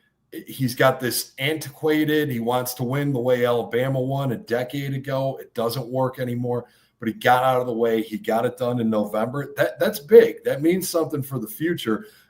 Bruce, I hope you're wrong. And like Beck, he's got to play. He's got to keep putting tape up. He cost himself with Louisville. Bain and Mesidor, yeah, they're out. They have no reason to play. It makes no sense. But most of the other guys on this team got to put up tape. CJ Daniels, he wants to get drafted. I saw a projection. I don't know if it was Kuiper or somebody else in the first round. No, I mean, those two guys are who in the first round? CJ Daniels? Yeah, that's what I saw. They love his He's not hand. fast, he's not fast enough, Bruce. He makes some crazy catches, but I thought you meant Messidor. He's turned himself a draft pick, but he's not going to be in the first round. But like these guys can put I up was some more shocked when I tape. saw it. We'll see what happens, but we'll talk more Sunday. See All what right, happens. Jake, go take care of the wifey. Come back Sunday night. We'll be here. We'll do. Take care, guys. Have a good one. What are you doing a show? All right, Sunday? Jake, have a great dinner. Gary, you're doing Yeah, a we're going to show do a show Sunday? Sunday night after the final rankings come out. Yes. Okay, so if you want me to. Yeah, absolutely. Yeah. Let's go to the Mikester Kane, who tells me he's working on a new song. Hopefully he'll get to sing it this season. Hopefully you'll get to sing it, Mikester. Yeah, I'll get to sing it. I'm working on it, Gary. We Okay. could be running out of games, but we'll see. All right. In all seriousness, okay, you're right. This is a bullshit committee. I mean, come on. Oh, after listening to everything, I say Miami ahead of Notre Dame, hands down. Come on, we beat Notre Dame. Well, I have another, Meister, listen to this. This is what I keep telling people. I don't know what's your thoughts and Gary's thoughts. They were 0-2. When you're 0-2, I don't care who you are, you do not belong in the top 25. I don't think they ever got out of there. How did they get 0-2? How did they get past Miami during the season? Because Miami and Texas A&M were both very highly ranked teams. Right. That's why. Right, but then they went backwards, like from 2 to 9 and 9 to 16. They didn't do Alabama that. They don't do that. They didn't do it to Notre Dame. They were 0-2. Man. If we were 0-2 to start the season, we'd be out of the top 30 probably. Yeah, I mean that's Notre Dame, but Notre Dame. But we still beat them. So you still beat them. We should be ahead of them, hands down. No, hands down. Come on. Right. I mean, so what? You lose to SMU. Yeah, that really hurt. The That team. hurt. That hurt. That was a massive. That was a massive blow. I got to say that for sure. But anyway, here's another thing too. I'm kind of torn about this. My daughter's high school, Port Charlotte, has got to play against, guess who? Jones. Guess who Jones has? Darian Coleman. Okay, so your daughter's high school is going to lose. That's all. They get used to it. Yeah, but I have a friend that plays on the Port Charlotte high school football team. You guys probably have heard of him, Logan Flaherty. Yeah, I've heard of Logan. You've heard of Logan, yes. Yeah, he and my daughter grew up at VPK and elementary school together. That's good. I'm friends with the Logan family. I've been friends with the Logan family for all these years, and now they got to play against Jones, against a quarterback commit for Miami, Darian Coleman. So who are you rooting for? Your daughter's team or Coleman? I'm torn. You know, it's like, really oh God, be, you know, okay. do I root for Port Charlotte or do I root for Jones? You know, but you know, Logan, I'll tell you, he's a UCF commit. Okay, from what I've heard, he's a UCF commit, but he's only a junior. See, he's thrown for 70 plus touchdowns this season alone. He broke a school record just last week. I congratulated him, all that stuff, blah, blah, blah, blah, blah. But yeah, I'm still torn between the two. I mean, I guess I'm rooting for Jones in a way because I want to see. What are your thoughts on the season for us this year? Are you angry? 10-2 is great. They 10-2 is great. Year. But Bruce, I got to agree with you. If we get left out of the playoffs again, half the seniors aren't going to play in a Pop-Tarts bowl game. Okay, we're not going to be in a Pop-Tarts. We're not going to be in a Pop-Tarts bowl game with this record. There's no. We're going to be in a Gator Bowl or a big game. We're going to be in a big game. Well, I'm just exasperated. You know, I'm just expressing. You know, I just think that you know, I don't know. But anyway, let me look. They're not going to have Bain. They're not going to have Messidor. We already know they're not getting. Scott is out, so he's out. So that's 3 defensive starters right then and there. I don't know if Jacoby Thomas is going to play or not. He should. His draft stock went up this year, but I just don't like these people opting out like this. It's just like It's all they do now is opt out. Do you blame them though? If it's For a me, playoff game, they won't They opt get out. paid for these bowl games? No, right? The school does. Right. I mean, the way it is now with how meaningless these bowl games are, like, do you blame the guys that have already put enough tape up to get drafted for not No, I wanting don't to play? blame them. I don't like it, but I don't Now, blame what them. I really don't like is what happened last year, where they played the first half and then shut it. Like, please do us. Yeah, Like, Cam if you Warren don't plays wanna the play first whole half, game, don't play they any of leave. it. Right. Yeah. Don't play. Listen, the fans, like I said last year when it happened, I said these fans spent all kinds of money to bring their family there, sleep over, eat in the restaurants, and they half a game they saw. That's not And you end fair. up losing the game And because hotel stay, your yeah. best players don't play. It's ridiculous. Yeah, Right. like play or don't play, but none of this half in, half out nonsense. Right. I'm amazed Mario allowed that last year. Yeah, I am Amazed. too. I am too. Amazed. Unless he knew nothing about it.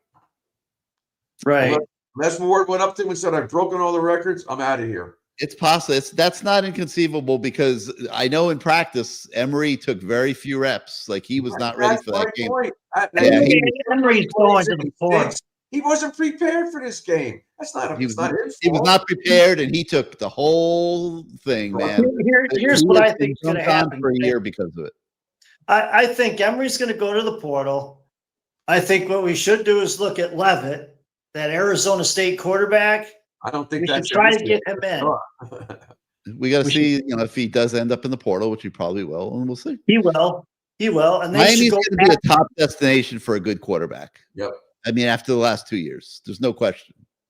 They're going to have to pay, but they'll be willing to pay. Well, they'll be willing to pay. Sure, they will. Yeah. Sure, they will. They'll do it. But they Yeah, also as long as we keep winning, this administration is in it to win it. They will not back down from the call. Absolutely. Without question. If we don't win and they don't feel like they're getting a return on investment, that's where it could get interesting.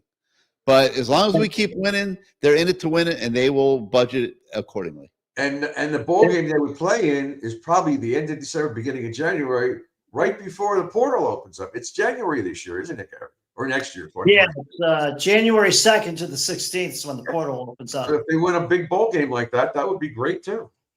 I mean, the timing would be get Levitt. Yeah. Although I hear the other school for Levitt is Texas Tech, which is not going to be good. Well, yeah. All right, We got to root for Texas Tech. We got to root for Texas Tech, and we got to root for Georgia. I am. Yeah. I am. Now, Those Duke two are must wins. Yeah. Now, Duke, we got to root for Duke. Oh my God. Well, at the end of the day, Matt's right. It probably doesn't matter because whether it's Virginia or James Madison or somebody, really doesn't matter. Somebody's taking a spot. Right. So. Yeah, that's all. I mean, that's the rule. I mean, Matt said it. He said that's the rule. I mean, okay. So who else? I think that's a stupid rule. It should be 4. It shouldn't be 5. Yeah, I agree with you. And they're going to pick somebody other than Miami to go in there. Some Power 4 school. Well, the top 5 conference champions get in. So if Duke wins the game, they're not one of the top 5 conference champions. Yeah, because Duke is 7-5. Like I mean, James they're not Madison going to put a 7-5 team in there. Okay. Yeah. All right, Mikester, come back Sunday night, okay? All right. Take care, guys. Thanks for coming on the show. Let's go to Adam. Adam, you taking a nap over there? A little bit. Somebody texted me this week. I love the guy that lies in bed and comes on the show. Great. Yeah, and your daughter's not here, but that's okay.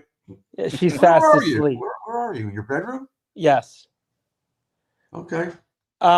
Does this feel like Shades of 2000 to you guys? Because it's starting to feel like Shades of 2000. Yeah. Yes, except the computers are just as stupid as the 12 idiots on this committee. And we didn't earn it. We didn't earn it like this in 2000. Like we deserved it in 2000. Here you can argue out both directions, honestly. Okay. I mean, if you're objective here, we lost to SMU and Louisville. I mean, we lost our footing. Like we're trying to get into that last spot right now, and we deserve to be if it's us or Notre Dame.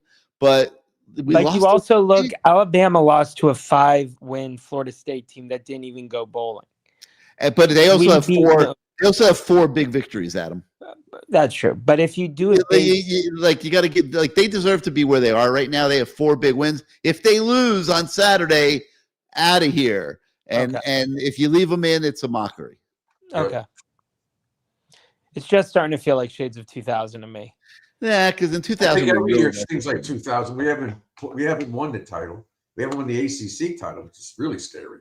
Well, that's another thing that actually dovetails into my next question. Do you think the ACC in the offseason is really going to change that stupid whatever and just go to like the AAC highest ranked team if head to head's not an option?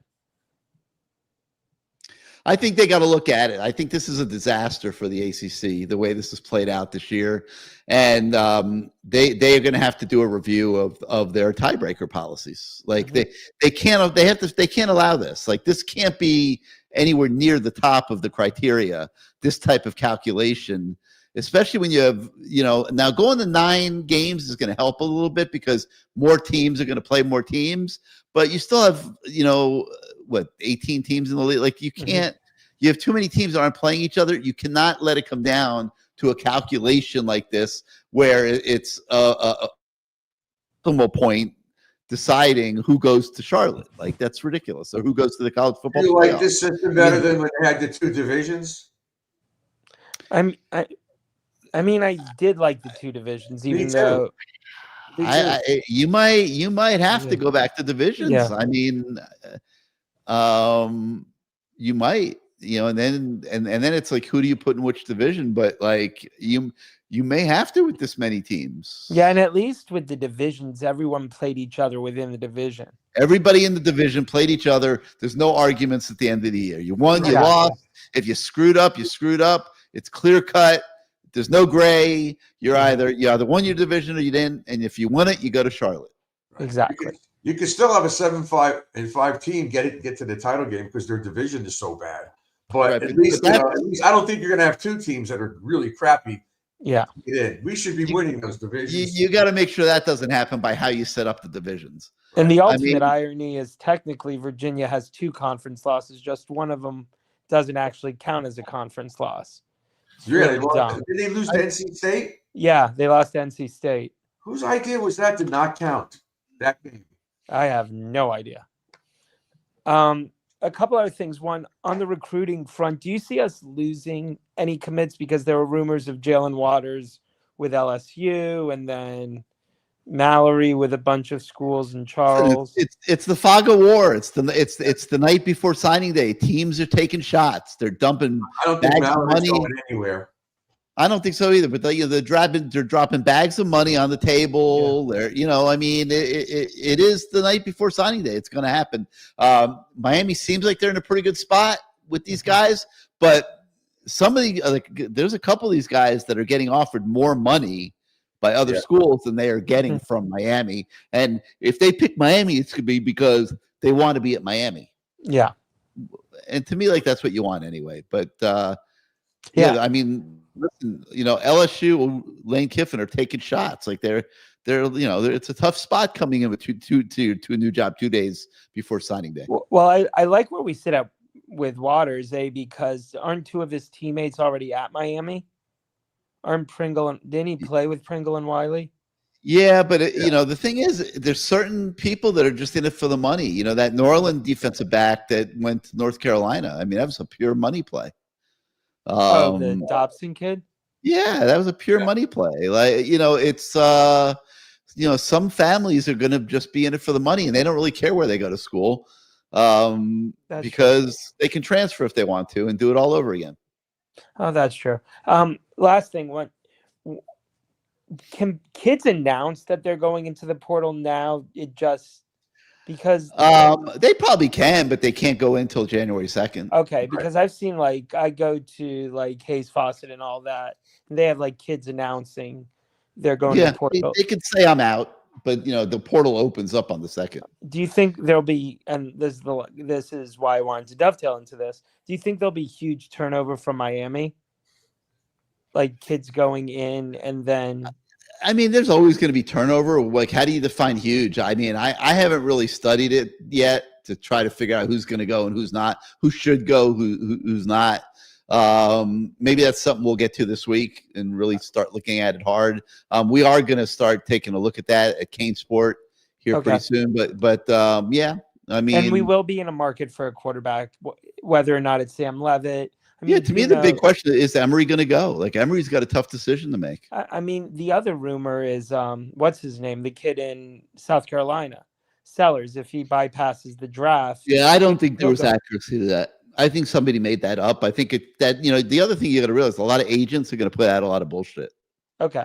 I Yeah, saw, I mean- and again, I saw him in the first round too, because I Googled NFL mock draft 2026, and he was in the first round. Yeah, Well, he did not have a good season. He did not have a good season. He's Real not quick- going away. And I don't want I don't want CJ either. Yeah. He's okay, but he's not that good. Levitt's way better. No, he's not. I don't see them spending money for him either. Right, that's what I said. I don't see No, it. these are all average Yeah. quarterbacks. But then again, like nobody knew what Cam Ward was until he got. Cam Ward was a very good quarterback at Washington State. He just Okay. didn't have as good a supporting cast, but he was pretty damn good. You knew you were getting a player. Okay. Well, thanks again for taking my call. All right, Adam, come back Have a Sunday great night, rest- man. We'll Okay, be here. see you then. We'll be here Sunday night. We'll talk about the final rankings. Yeah, we'll Okay, will commiserate do. Sunday night. Have a good one. All right, we'll see you Sunday. All right, let's go to Rocky. Rocky, welcome back to CaneSport Live. What did I just do here? Oh, there's Rocky. Okay, I'm sorry. Welcome back to CaneSport Live. Rocky, how you doing tonight? What's going on, Mr. Ferman, Mr. Warner? How we doing this evening? We're doing good. We're sitting on pins and needles for another couple of days, but I don't know if I feel confident or not. I just don't, because I just don't trust those people making decisions. And what are your thoughts, Rocky? Well, Miami's got to quit doing this to themselves. Gary, you said it earlier. We have got to stop going into these games where we are double-digit favorites and letting these guys get in the best of us for whatever reason. Either, we go into a Louisville game at home where we're coming off of a bye and a high of being 5-0, and we just, for whatever reason, take it lightly.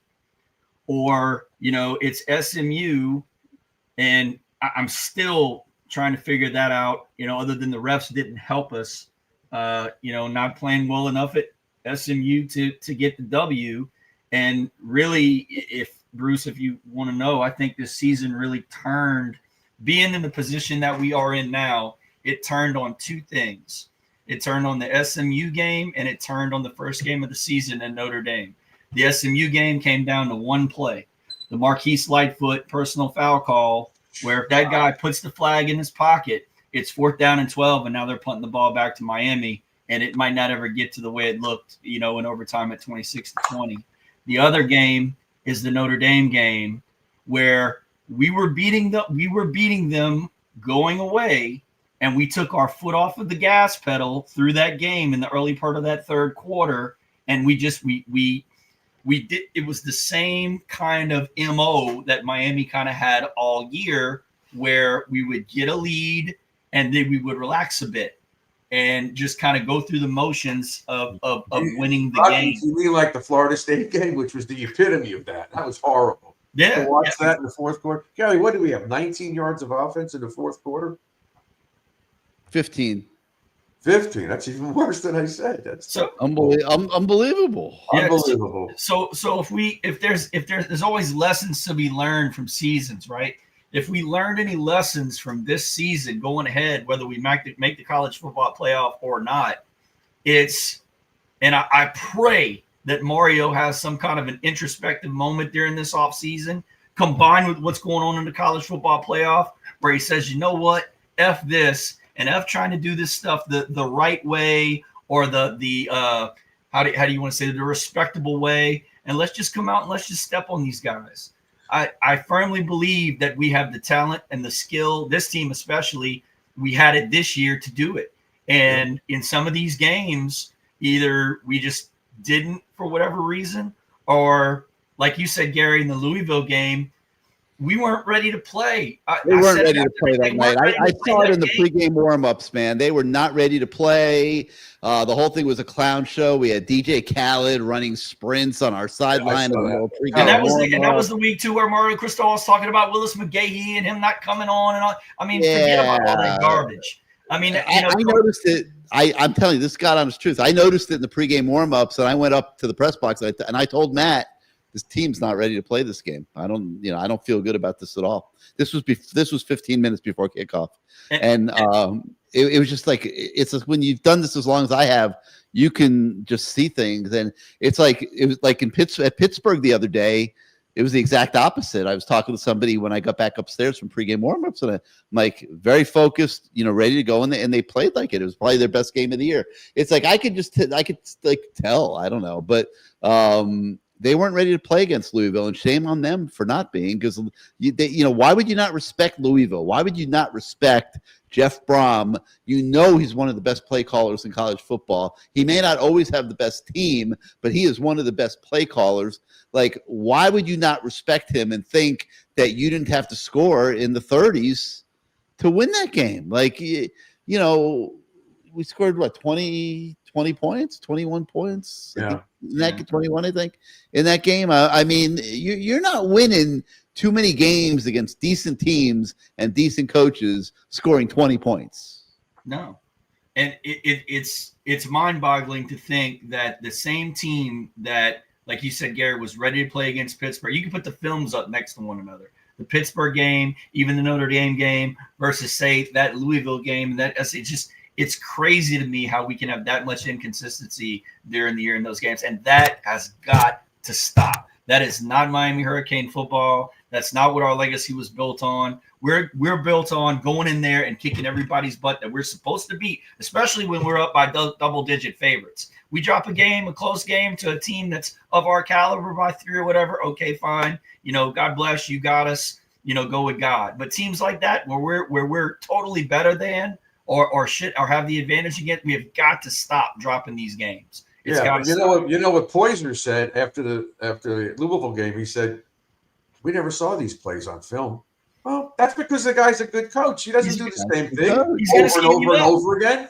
Yeah, that's coaching. It's coaching. Exactly. Absolutely. 100%. And it's a shame that because of that, we are where we are now. Now, you're talking, and we'll see how this plays out on Sunday, but this is 2 years now with these have been pretty good teams. I thought, last year we had the best offense in college football. This year we've got a really good balance. Defense vastly improved. I mean, this team this year is built to contend for the national title. And if they don't get into the playoff because they drop those games in the middle of the season, I mean, it's going to be one of the biggest shames. Somebody mentioned 2000. Yeah, that was a shame. This is going to go right there with it. I mean, it's this team, in my opinion, can absolutely play with anybody in the country, and I'm including Ohio State in that. Include Ohio State too. Yeah, because Julian Sayin hasn't seen the pressure that we can apply all year. He hasn't seen that. I mean, our ends are the best ends in the country. Rocky, I agree with you, but we have to play like we did the last 4 games. That's the measuring stick. We play like that, we can beat anybody in the country. But I think that we would, and that's even the sadder part about it, Bruce. Drives me crazy. We would get up. It's a playoff game. We would get up for these games, right? Why can't we get up for a Louisville at home that might not be as crowded or as big of a game? I mean, it is a big game because it's an ACC game. It counts, obviously. And they've beaten us. Why do we fall asleep during those games? It drives me crazy. Drives me nuts.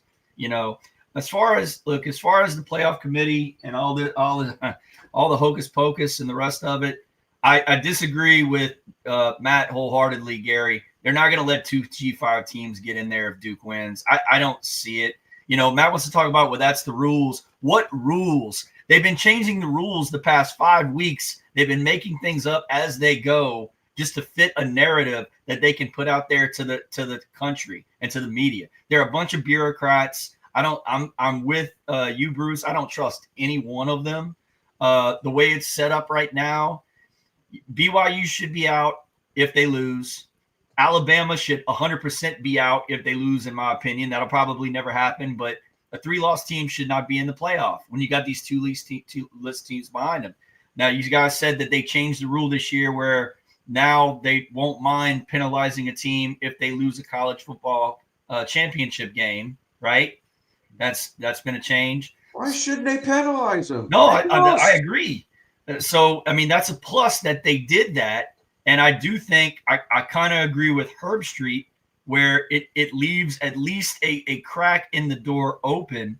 I personally think that the biggest game is this Virginia Duke game. I think we need Manny to win because Virginia, if they win, takes a spot, right? And now it gets even more. But if Duke wins, Duke's not taking a spot. No, and then somebody else gets in because like a James Madison gets in because you got to get five conference champions have to be in. But I don't believe I at the end of the day, I think that is politics. I don't think they're going to tell a Power 5 you're not in the top 12. I don't think they're going to do that. We need BYU and Alabama.